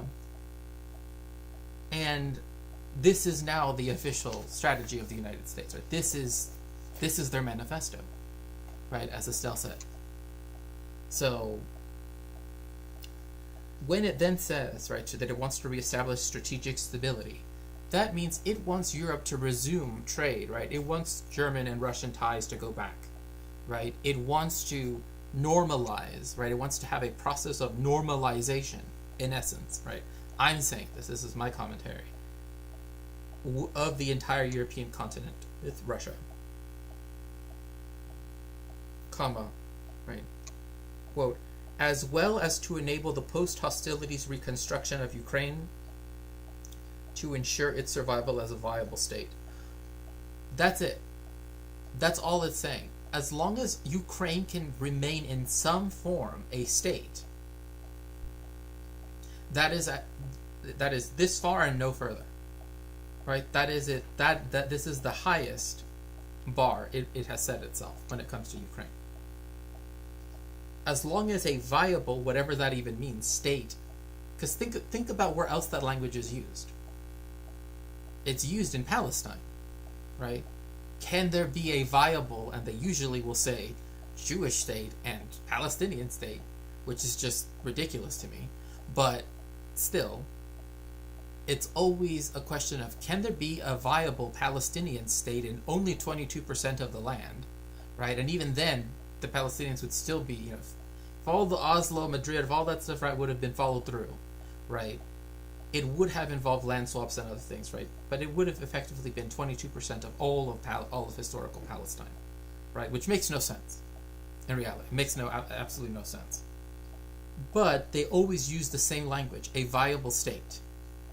So what does that mean for Ukraine? What can we infer from the usage of this particular term to enable its survival as a viable state? That is the highest bar that the United States will hold for Ukraine. 22%. Yeah, 22% of the land. That's all that the state of Israel gets, 80, more or less 88%, and Palestine would get 22% if they were to be a two-state solution, right? Although I would say that solution has already been foreclosed by the Israelis themselves, but you know. So essentially, it does not matter to the United States what Russia does to Ukraine, how much of Ukraine Russia takes, right? That's why Putin, right, after this was made public, right, had no problem. I mean, he already was escalating violence because of, the supposed capture of Pokrovsk. But this is a huge thing, because then this says, if this is how it's willing to act with Ukraine, then imagine all of the countries that are going to suffer in inter-imperialist violence, right, between the United States and the other great powers, right? That is to say, Russia and China. Right? What does that mean? That means that it does not matter to the United States, right, what happens to, because if that's the highest bar it sets for Ukraine, which is, again, in a war that the United States was willing to send aid to and do all of these things, if that's the highest bar, every other country in the world, right, in the global south, that's to say, in the global south, will fall well short of that. Right? It doesn't matter if a viable state exists to the United States, fundamentally. A little Bantustan, exactly. So that's why I think that this document is an important thing to actually, read through and to really. So when it says that the Ukraine war has had a perverse effect of increasing Europe's external dependencies,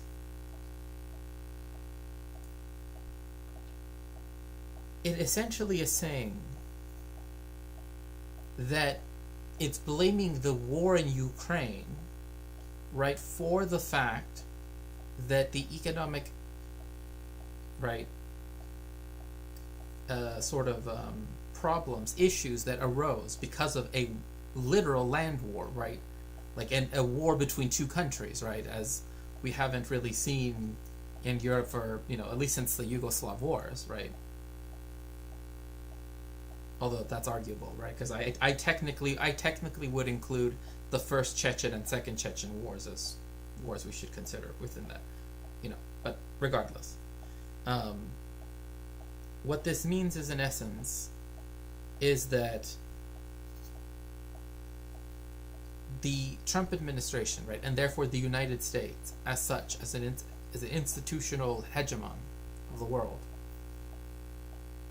is saying to Europe, we don't care, right? We don't like how, because you want to support Ukraine, you have messed up the good working relationship we had across Eurasia.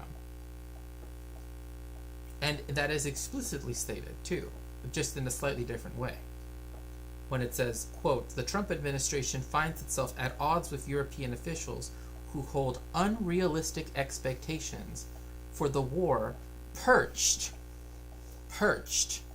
very important verb there, perched in unstable minority governments, many of which trample on the basic principles of democracy to suppress opposition, end quote.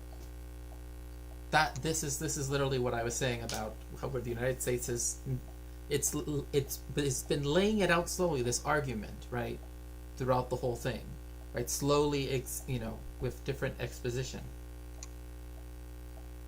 But here we have it being said, right? The minority governments, right, that they're talking about are not actually minority governments, but, in parliamentary democracies, etc. It's saying that the minority, right, of people in Europe, right, or the leaders in Europe, want to keep, like, in effect, that the governments in Europe don't actually have the will of the people. In effect, that's what they're saying. That's why it says that many of which trampled on basic principles of democracy to suppress opposition. Who is the opposition in this case in Europe? Because Europe is already very right-wing, right? So, like, you already have protests in Germany against the military law, right, that was just passed in the Reichstag, right? You already have that, right? You already have people protesting in France because of the laws there, right? That Macron. So they're being more belligerent, but somehow that's not who is the opposition that they are supposedly suppressing? Who have the Europeans canceled? Who is it that the United States is saying, the problem is, you're undemocratically canceling these opposition groups from having power. And they would actually constitute the majority if given the chance, right? That is what is so horrendous about thinking about this. Because it essentially means that it views all far right governments as being the actual, will of the people, right? That is where you can find that, right? Quote, a large European majority wants peace, yet that desire is not translated into policy, in measure because of those governments' subversion of democratic processes. This is strategically important to the United States precisely because European states cannot reform themselves if they are trapped in political crisis. So again, this is the United States saying the problem of Europe, right, with countries that have proportional, right, representation, that have parliaments, right, that actually, in multiple parties, you're actually being far right in the U.S. is promoting far right everywhere. Yes, that's true. German police have been. Yes, I have heard that the people that are protesting, the genocide in Gaza, right, when they are protesting, particularly at munitions factories, etc. But yes, that even Jewish people are being detained. Same thing, that you see in lots of other places, like in New York too. Rather violent arrests too. Yeah, well, sadly, the police aren't exactly known for their, tenderness.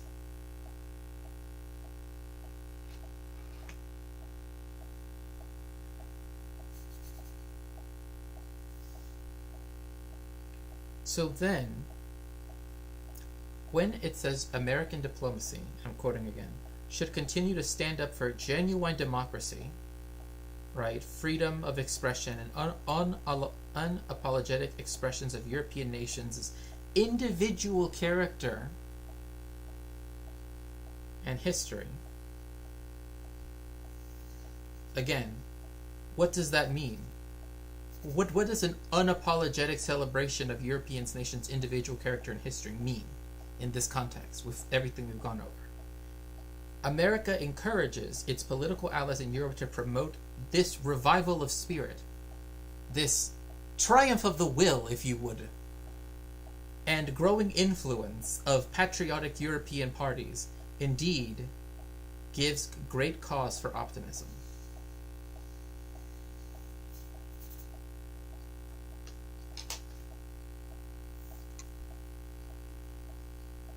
Like, it's literally just saying that.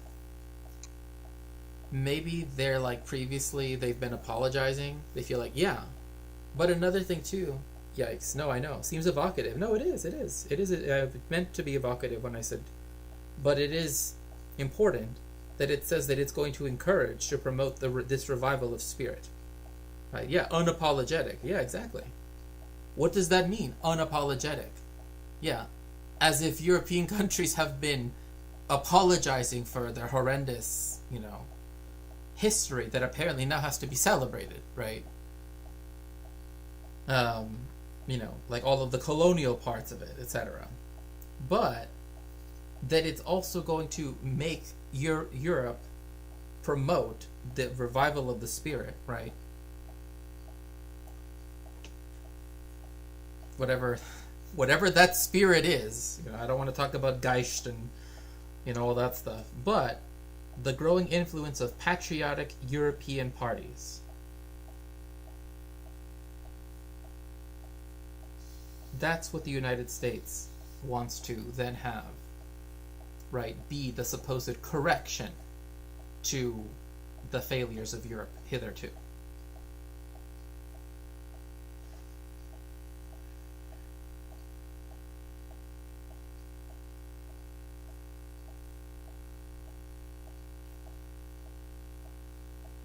I'm sure that they think that Germany should be proud of its history. Oh, I'm sure too. Definitely a lot of, yeah.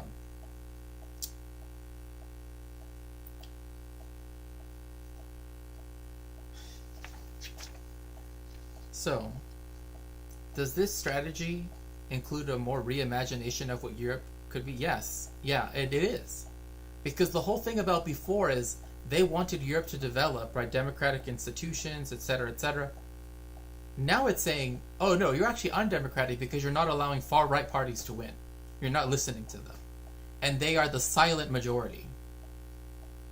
So this is a reimagination of Europe.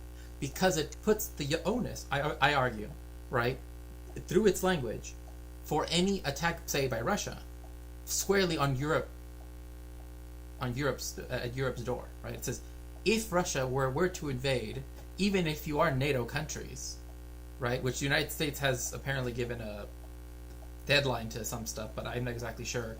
I don't exactly have that right in front of me, right? Is that, yeah, it wants a far-right Europe that works with far-right Russia, right, to ensure capitalist interests throughout the world and to continue imperializing alongside with it, right? Apparently, Europe is too woke as of right now.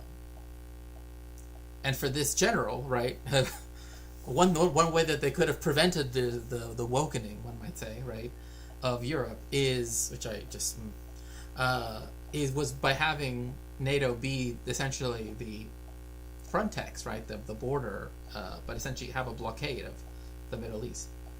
I wonder what history books say where this could lead for, I mean, again, one of the things that we definitely do see, will it ultimately crumble? Well,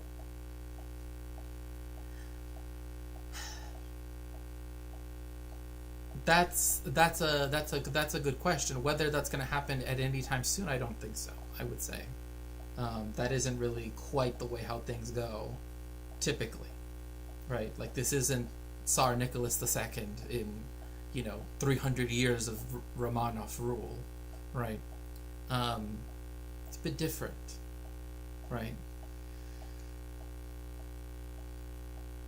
But what is important, I think, is that it is signaling the end of NATO as being open to any other members, right? The whole thing was, would Ukraine ever be allowed, right? Remember, this was the point of the 28-point peace plan, right, that they had. The United States says, right here,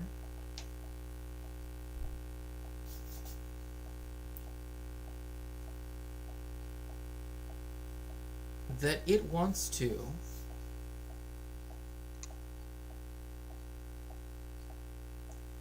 end the perception, right? So this is them saying this is what our policy in Europe will be. This is our broad policy for Europe should prioritize blah blah blah, right? quote, enabling, oh wait, pardon me, no, that's the wrong one. Ending the perception and preventing the reality of NATO as a perpetually expanding alliance. There it is, right there. The United States took the one, like literally just gave Russia all of this leverage, essentially, against Ukraine.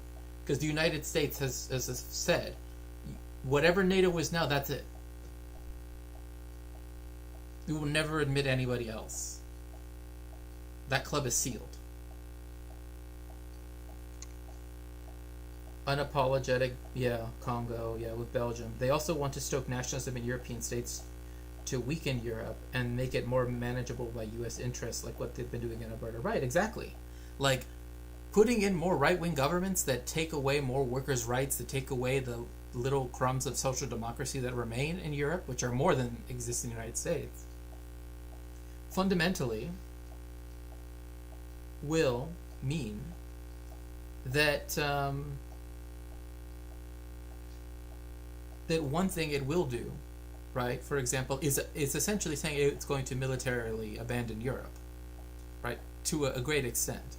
Because it does say, quote, enabling Europe to stand on its own feet and operate as a group of aligned sovereign nations, including by taking primary responsibility for its own defense, without being dominated by any adversarial power. Hello, Powerful Finger. Welcome in, welcome in. It's good to see you. So, if now, right, it's saying NATO is closed, right? Remigration is a sanitized way to say deportation, and they use it because Nazis coined the original term. Yeah, well, I was mentioning earlier, Powerful Finger, that the United States, and I cite the book Deportation Machine, since 1882, the United States has deported, or, you know, forcefully expelled 57 million people, thereabouts. No, I know. I'm just bringing up, right, like this other example here, right? But I do know what you mean. Yes, I have seen the people that are using that term, and like even Elon Musk talking about it. So yeah, I know what you mean. Yes, remigration, right? Because that is a thing that now has, yes, Germany strictly uses the word, right? And I have seen that even in AfD, right, Alternative für Deutschland, propaganda, right? Their actual posters and stuff, right? Remigration. And I also saw a really weird poster by the AfD too, which was in Turkish, saying Ataturk would vote for the AfD. In Turkish. Again, this is an Alternative für Deutschland, you know, poster, but it's in Turkish and says Ataturk would have voted for the AfD. Which, maybe, I guess. Who knows?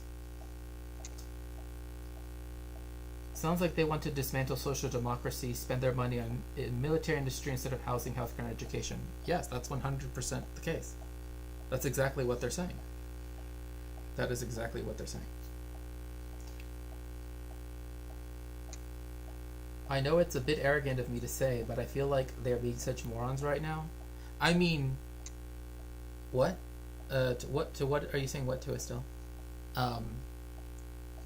Yeah. Oh, the thing about the Turkish AfD poster. Yeah, I need to find the picture of it, because that was their appeal to get Germans of Turkish, you know, origin, right? That came over in the 60s and after the war to West Germany in particular, right? Particularly in the 60s. To be fair, his policies weren't that far off. With that being said, AfD might start deporting Turkish people. I mean, again, remember the Supreme Court of the United States, and again, this is not to take away from Europe because you know, but I'm trying to connect the two. Remember that the United States Supreme Court just decided to take on the case, right, that could decide whether or not birthright citizenship remains a thing in the United States, right? So to say they're going to be deporting Turkish people, that's, even saying that, who gets to be defined as a Turkish person according to AfD, right? Because if it's only to the level of citizen, right? If that's as high as they will as people will think, then that's where you can have denaturalization, right? The end of birthright citizenship, etc., right? Becoming a reality, right? And then that expands the amount of Turkish people, right, who would otherwise be legally Germans, right, to be deported, right, to remigrate, right? And yes, I have seen a lot of that. That is discourse that is being used. In particular, it is I forget what organization it was. I know it's not Grèce, or Iliad, but there's one organization that it's like they really are like they've shown up on far right stuff. At first I thought the far right might be more realist because of economic reasons, but I was so wrong. I think that's something that a lot of people are coming to terms with, that they thought that they would try to actually solve the economic issues first, or that they might be there might be some mitigation of the most perverse effects because of that, right? But yeah.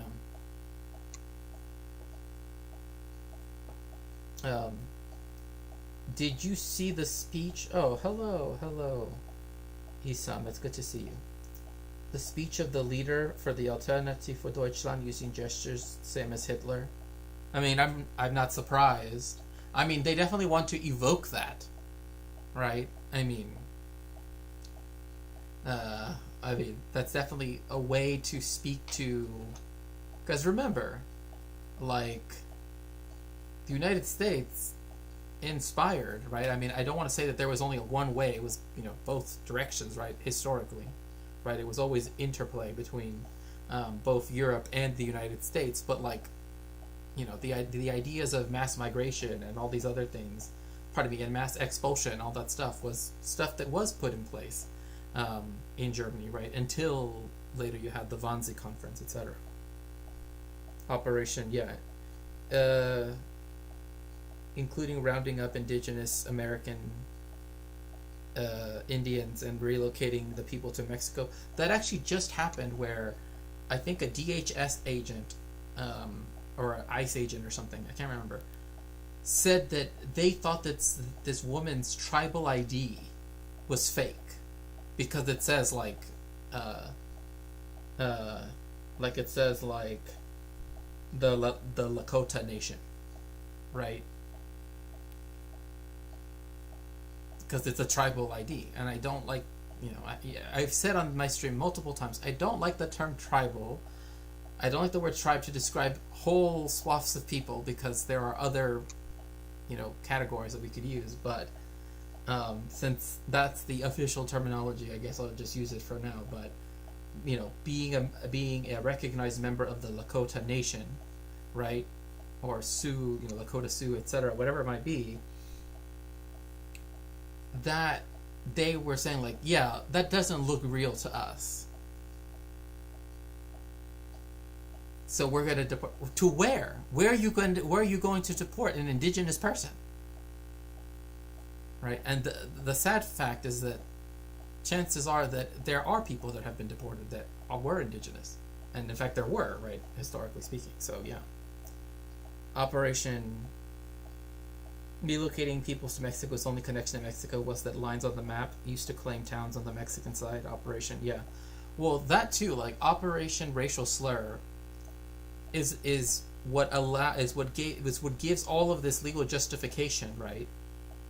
Because there was another court case as well that went up to the Supreme Court when a private company.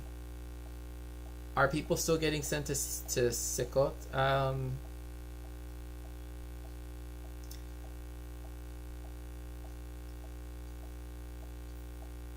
That's a very good question. I would refer to Human Rights Watch's report on that, or whatever. Yeah, it was Secot. It was CECOT. But like one of the things is like with Kilmar, right? They wanted to send him to Libya or to Rwanda, right? So essentially, they're starting to use tactics like even that the Israelis did, right? Like by sending people to Rwanda. So if they are, again, these are people that are being expelled and moved, and whether or not there's the same chain of custody as there was with Kilmar Obrego Garcia, right, is a different story. Again, that for that I would say definitely go look at Human Rights Watch's report on that, and also Amnesty International, because they actually can give you, especially Human Rights Watch, they actually can give you the specific numbers of people that have been sent, are being sent, blah blah blah, because they have a whole team working on that. As far as I know, it's possible, right? That's all I know, is that it's possible, because they have deported people already, right? They have already put people.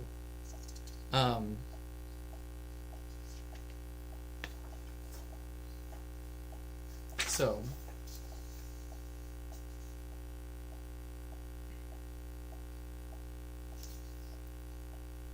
Isam, I hope that you're here because that you haven't left yet. So I would say there's a very high chance that yes, they're ending up in El Salvador. I just don't know specifics. I can't say for certain that what numbers or to what amount, etc. Is when it comes to the Middle East, right? This is their official policy in the Middle East, which there's a lot that I could say. But it says that the United States is no longer going to prioritize the Middle East as good. I'm glad. No longer going to prioritize the Middle East because it's going to leave the policing of the Middle East, right,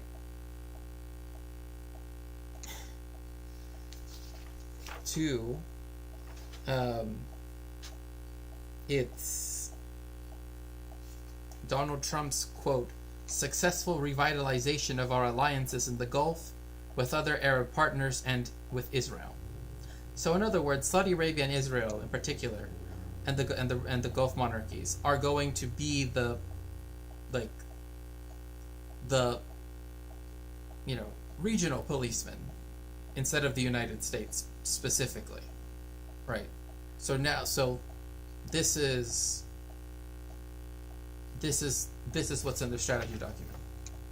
That their Arab partners, right, the Gulf states and the state of Israel are going to be the new jailer, right, the new policeman in that region, because the United States no longer wants to put its attention there.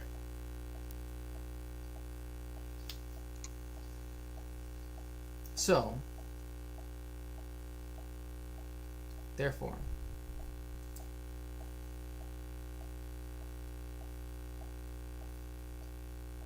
what it essentially says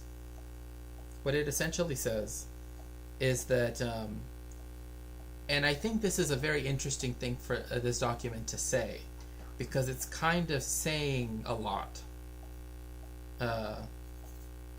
Great, a fascist state and authoritarian monarchies who will be the police of the police. The overlords, right? Like this makes, especially because I'm about to talk about Syria, right? And like being in Dimashq and just the power play between Western imperialism, Russian imperialism, etc. Like all of the stuff that was going on when I was there. For them to then say, right, quote, Syria remains a potential problem, but with American, Arab, Israeli, and Turkish support, may stabilize and reassume its rightful place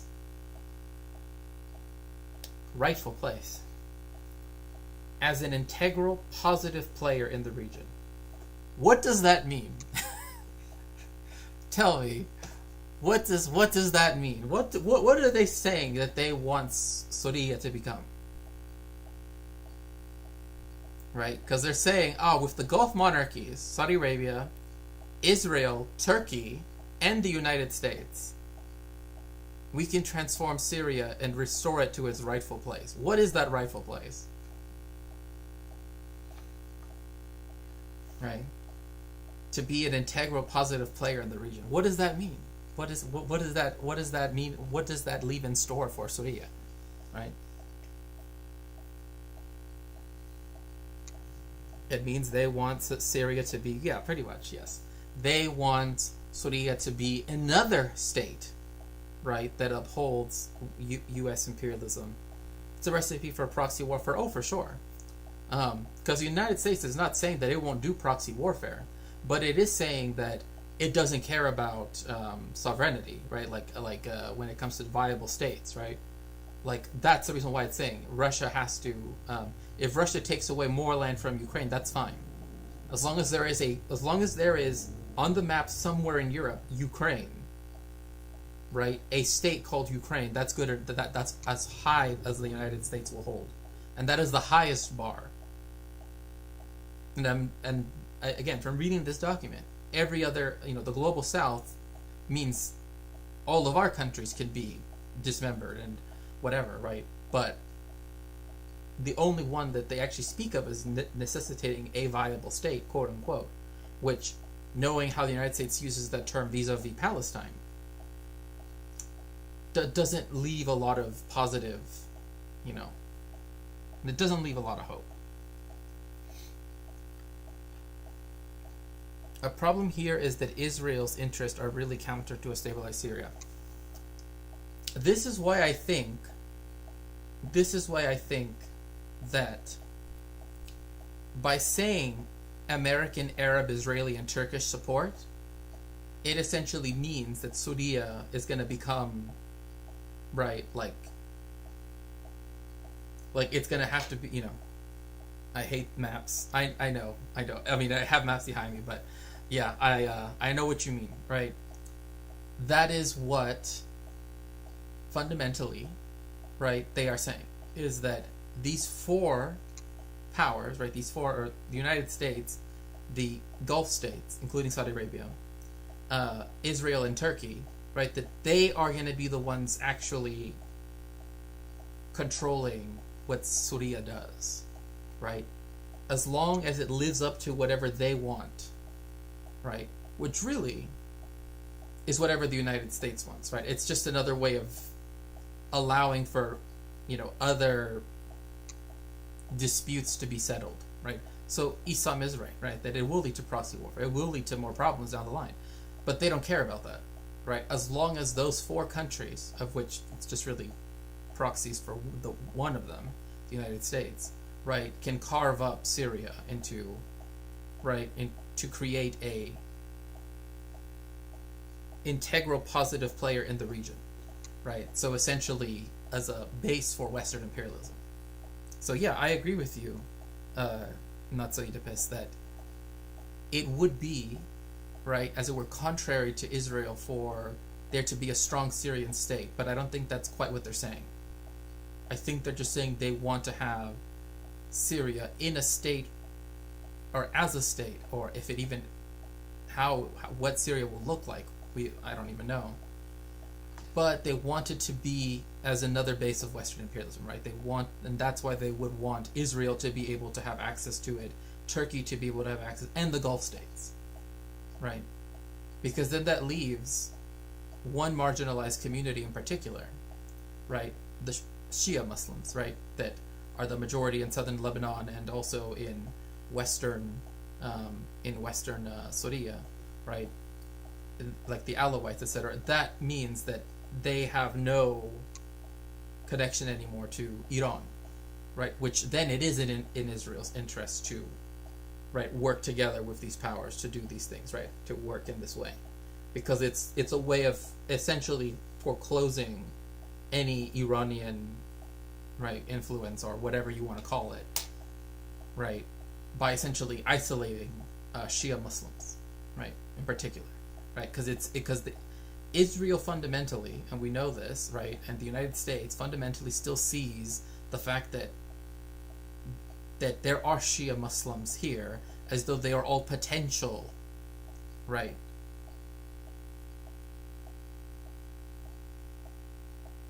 instigators, one might say, right, with Iranian interference, right? So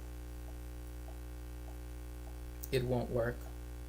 No, I don't think it's supposed to work, right? I think to me, the complete. I mean, again, like Surya, like its borders, right? We're it's the Sykes-Picot Agreement, right? Like, like initially,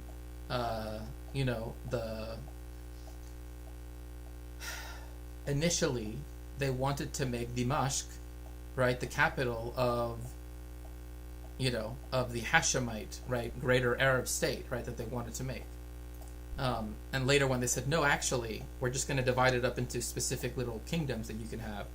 However, you cannot have Surya, right? Like, in fact, there actually was, if you read into the history of it, it's interesting because one of the sons of,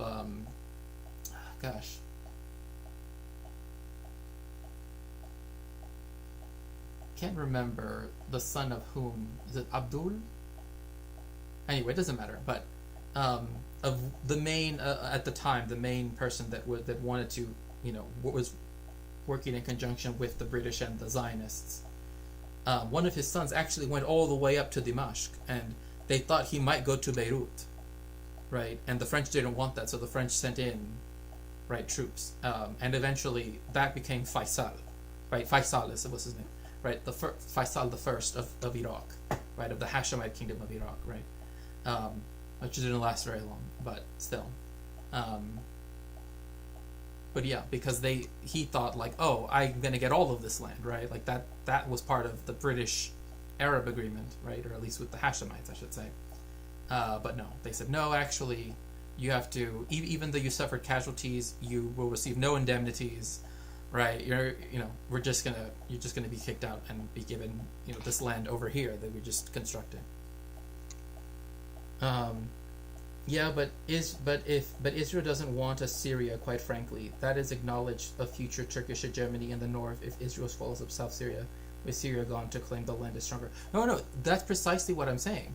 I don't think that what this is saying here, right? Like when they say they're gonna I mean, think about it. When the United States says they're going to stabilize something, what does that actually mean? Right, historically, right, especially they don't, if they are not talking about sovereignty, if they're not talking about governance, if they're not talking about, right, these fundamental international legal things, right, that a state is supposed to be granted, right, if the highest bar it sets is with Ukraine, with saying a viable state, whatever that means, and everything comes below that, then for Syria, if it's broken up, right, if they do create a Druze state, or if they do create blah blah blah, right, whatever, and the northern parts are annexed by Turkey, right, that is fine, because then it's playing a positive role, right, as long as there's someone there to sign on the dotted line. That's all that the United States cares about, right, because what does Trump care about? He cares about deals. Right? Not about treaties, not about conventions, not about all these things. He just cares about deals.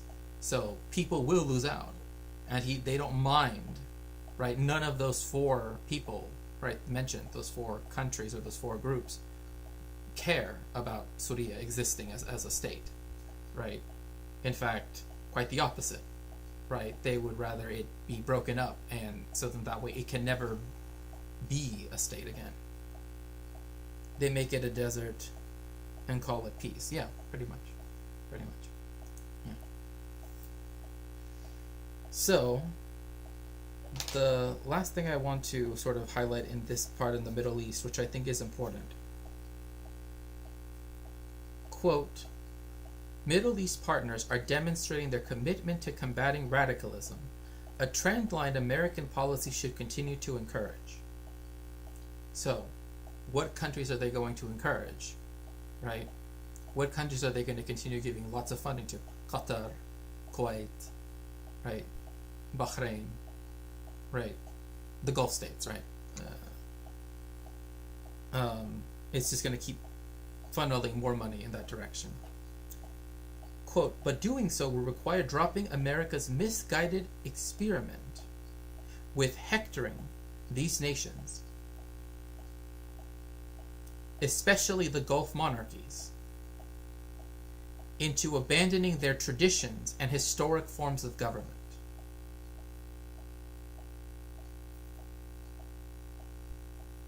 what what historical form of government do these Gulf monarchies have? Like, when we talk about history, right? Like, you know, we have Oman, we have Yemen, right? We have the states that existed in the Hijaz, right? Etc., etc. But the Gulf monarchies, right? Because they emphasize this, right? They put it in between, right? They specifically said, especially the Gulf monarchies.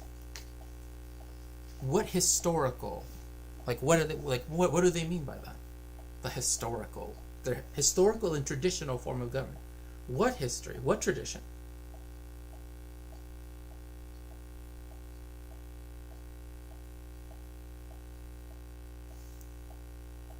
Because what they're saying is that the United States is abandoning, right, its thing of like promoting, right, supposed, right, liberal democracy. So it's essentially leaving the people, particularly people from South Asia, right, as well as like the Philippines, etc., in the Gulf monarchies to the wolves, right? It's essentially saying, well, historically they've always had, right, tyrannical monarchies, right?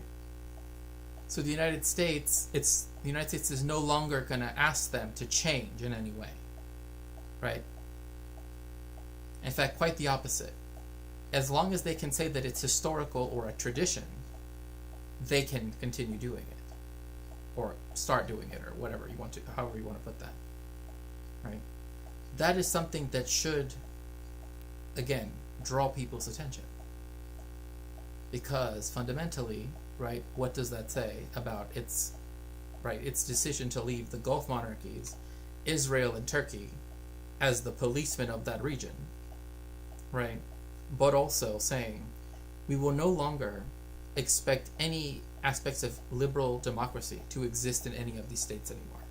So if they abandon them completely, that's fine with the United States.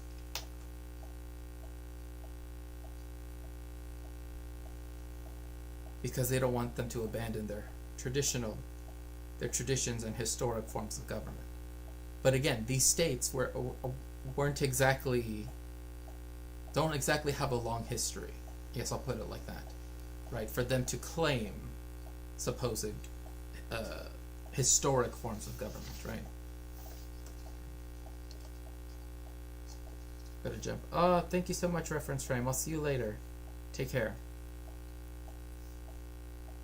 Now, this will be the last section that I'll read through, because I think we've gone over this document quite well enough.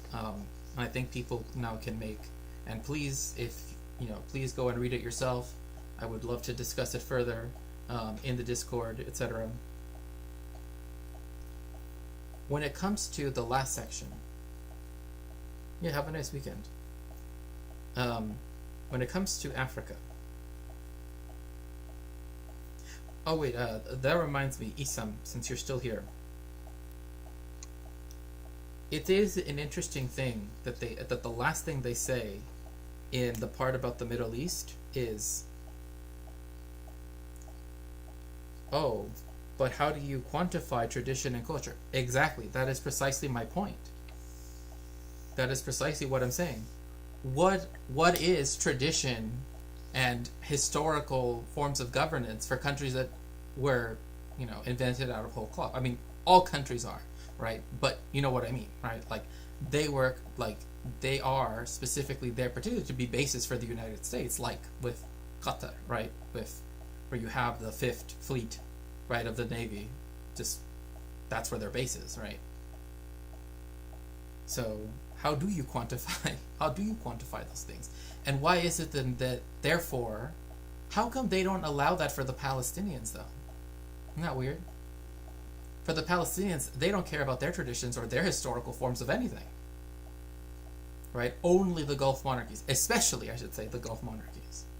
Right? The fact that they emphasize that says a lot. And this speaks to a lot of what Isam Marcelo in the Discord has said in many of the times that we've spoken about this. Right? That before there was this supposed, right, again, we had the bland fanatics, right? The people that as long as they got some token recognition or as long as they could say, oh, look, now they can do this, blah, blah, blah, right? And whatever horrifying things, right, happened sort of off the record, right, that that could be chalked up to whatever, you know. Now, for America's national security, remember, because that's what, yeah, what happened next? For America's national security, it's willing to abandon even the facade of liberal democracy in the Gulf states.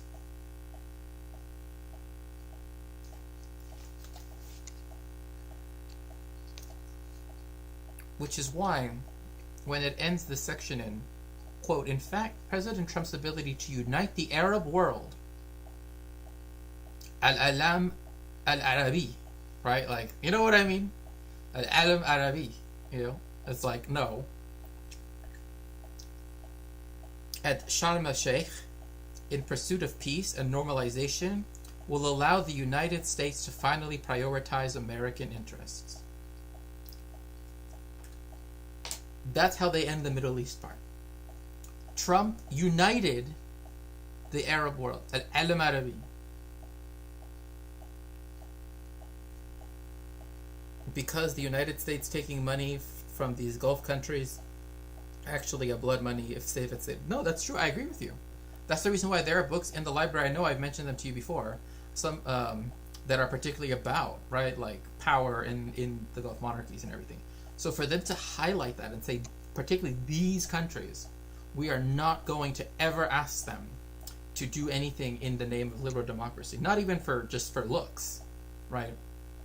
Speaks volumes, because then again, what does that mean for the rest of the Arab world, right? What does that mean for the rest of the global South, right? Nothing good, because then it's using this same logic for, you know, but even, right, without that emphasis, right? It doesn't care about which countries, which groups end up having control in the rest of the global South, right? As we can see,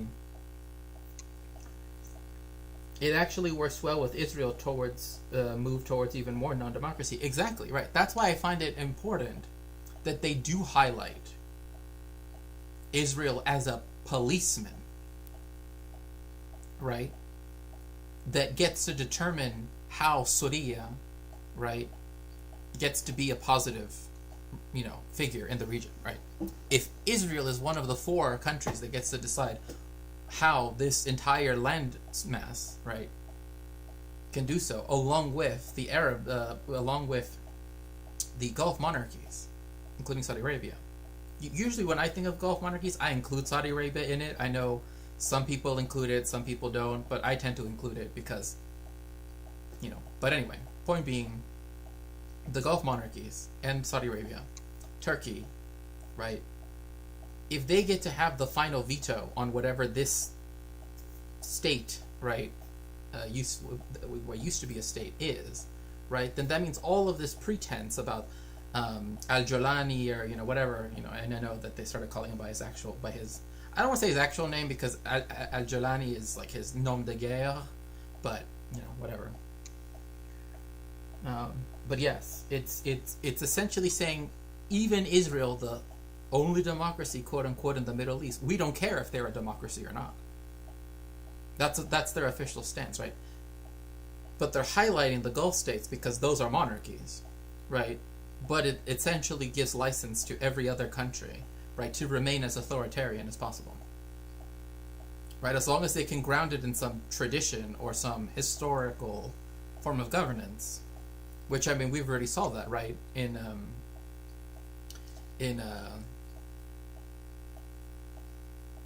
what's it called?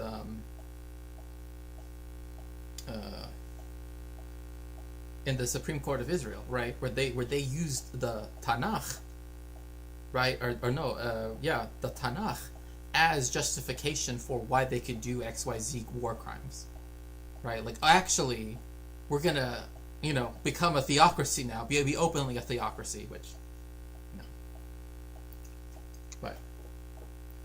Oh, and it also implies that if a revolution would occur in the Gulf countries, America will probably shut it down immediately because it doesn't coincide with the supposed tradition and culture. Exactly, Planet. Exactly. Now, these are embedded as the traditional and historical forms of government that now can return to more openly. And I am not saying that they are not authoritarian. Now, I'm not saying that. I'm saying they can retreat into even more authoritarianism and just say, well, that's just how things are, right? That's how historically things have been. That's what's so horrifying about this. Now, when it comes to Africa, it actually begins by saying, we're not going to do any of that stuff either, right? But they begin with that, right? With the Middle East, they don't say that first. They say that at the end, right? Oh, we're no longer going to care what the, blah, blah, blah. But with Africa, the first thing it states is, so this is section E, right? For far too long, American policy in Africa has focused on providing and later on spreading liberal, small l, ideology. It's important that they said this because they're not using big L liberalism, right? So they're not talking about liberal democracy, blah, blah, blah. They're talking about the radical left liberals. You know what I mean? Like, that's what they're saying.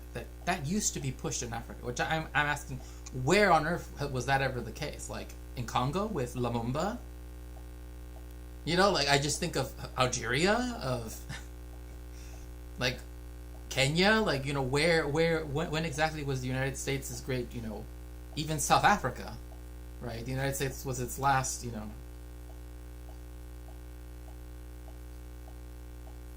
Instead, right, the United States, quote, the United States should instead look to partner with select countries to ameliorate conflict, foster mutually beneficial trade relationships, whatever that means, and a transition from a foreign aid paradigm to an investment and growth paradigm capable of harnessing Africa's abundant natural resources and latent economic potential.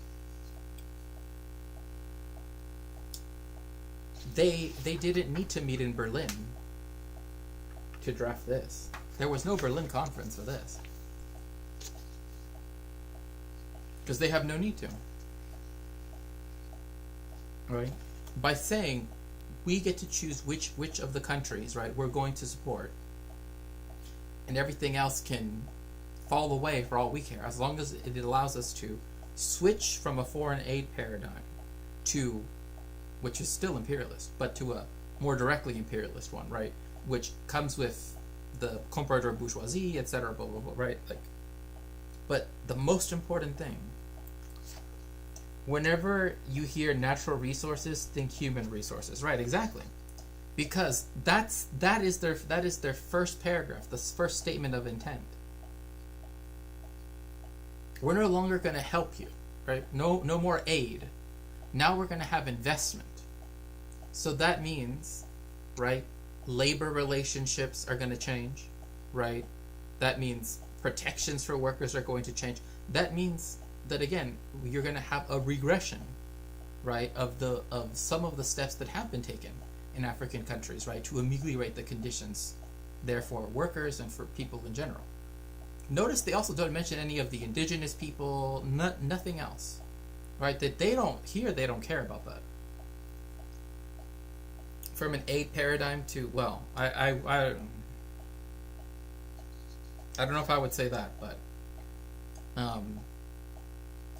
it's all about harnessing Africa's abundant natural resources, which means that when it comes to its relationship between Rwanda and the DRC, where supposedly the United States ended the conflict, which I'm like I literally know the people that run the focus group that's on conflict in the Eastern DRC. They're not saying that the conflict is over. So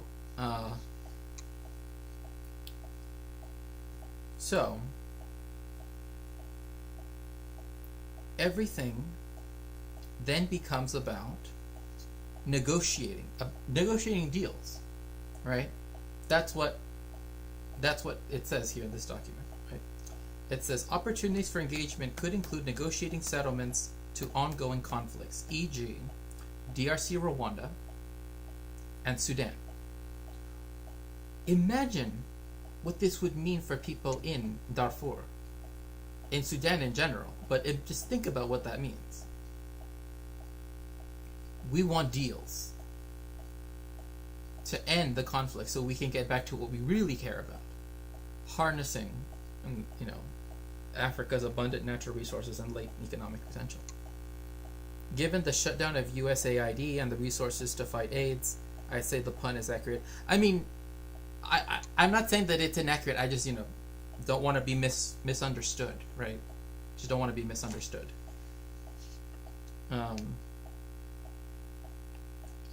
Because what it says, the United States should transition from an aid-focused relationship with Africa to a trade and investment-focused one.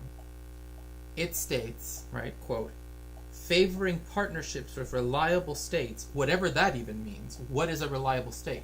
Well, one that's willing to be a base of Western imperialism. Right? Like Rwanda, for example. Rwanda, right? And it's quite sad, right? But it's still the case that Rwanda doesn't have coltan production. It doesn't have any coltan mines. Yet it is one of the highest sellers of coltan in the world, right? In terms of volume, etc. How does that happen? Because of illegally trafficked coltan from the eastern DRC. That's usually, again, work done by child slaves, among other categories of enslaved peoples, right? But particularly with children.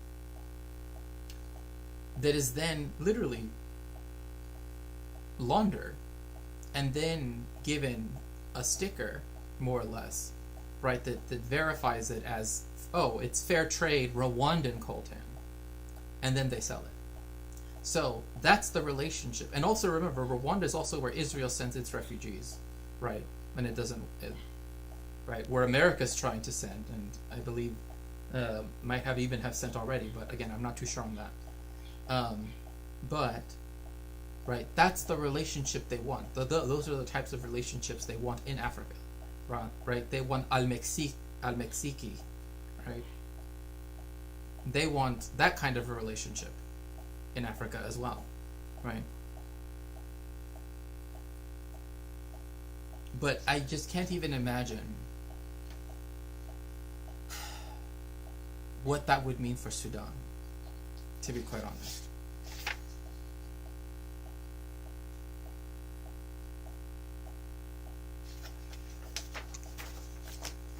But it's with this that we round up the document, again, with my notes and with everything that we've gone over, and say, like Estelle said, this is the manifesto for the new reinforcement of the Monroe Doctrine with the Trump corollary, as they themselves say in this document.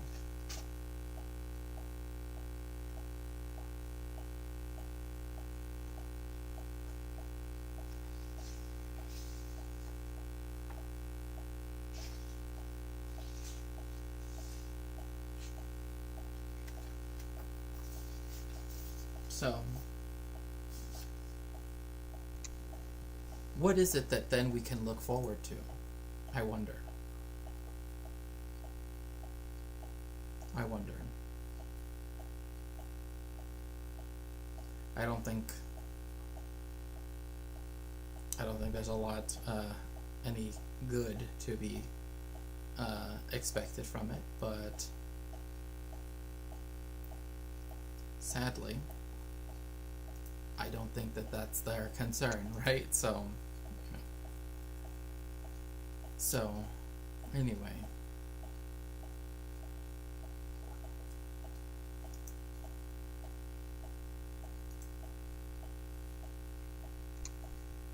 One quick second.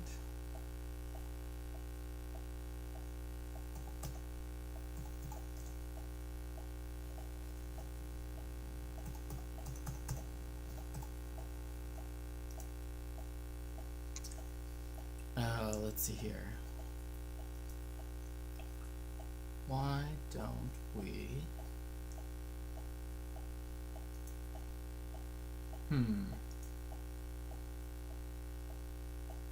Let's see. Okay.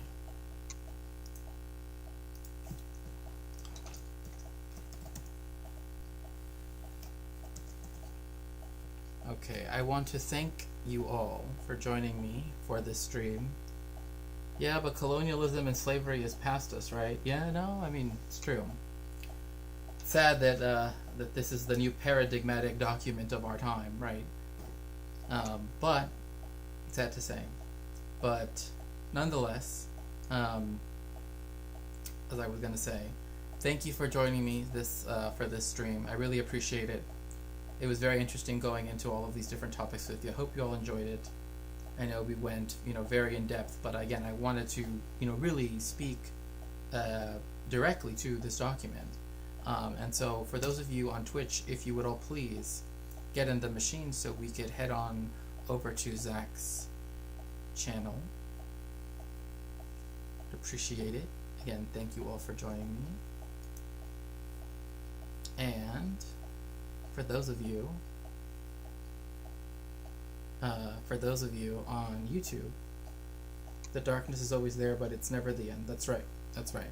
But for those of you on Facebook, pardon me, on Facebook. Now I'm getting all confused with all my social media because it's right here. Someone's talking about it. For those of you on YouTube, I unfortunately can't rate out on YouTube, but I will say I do know that Lucy Haze is currently streaming. So if you would like to go to see another stream that's also very fascinating, talks about history among other things, political topics as well, I definitely would recommend her stream. Okay. Yes, Telegram. That's right. Exactly. Okay. Well, I will see.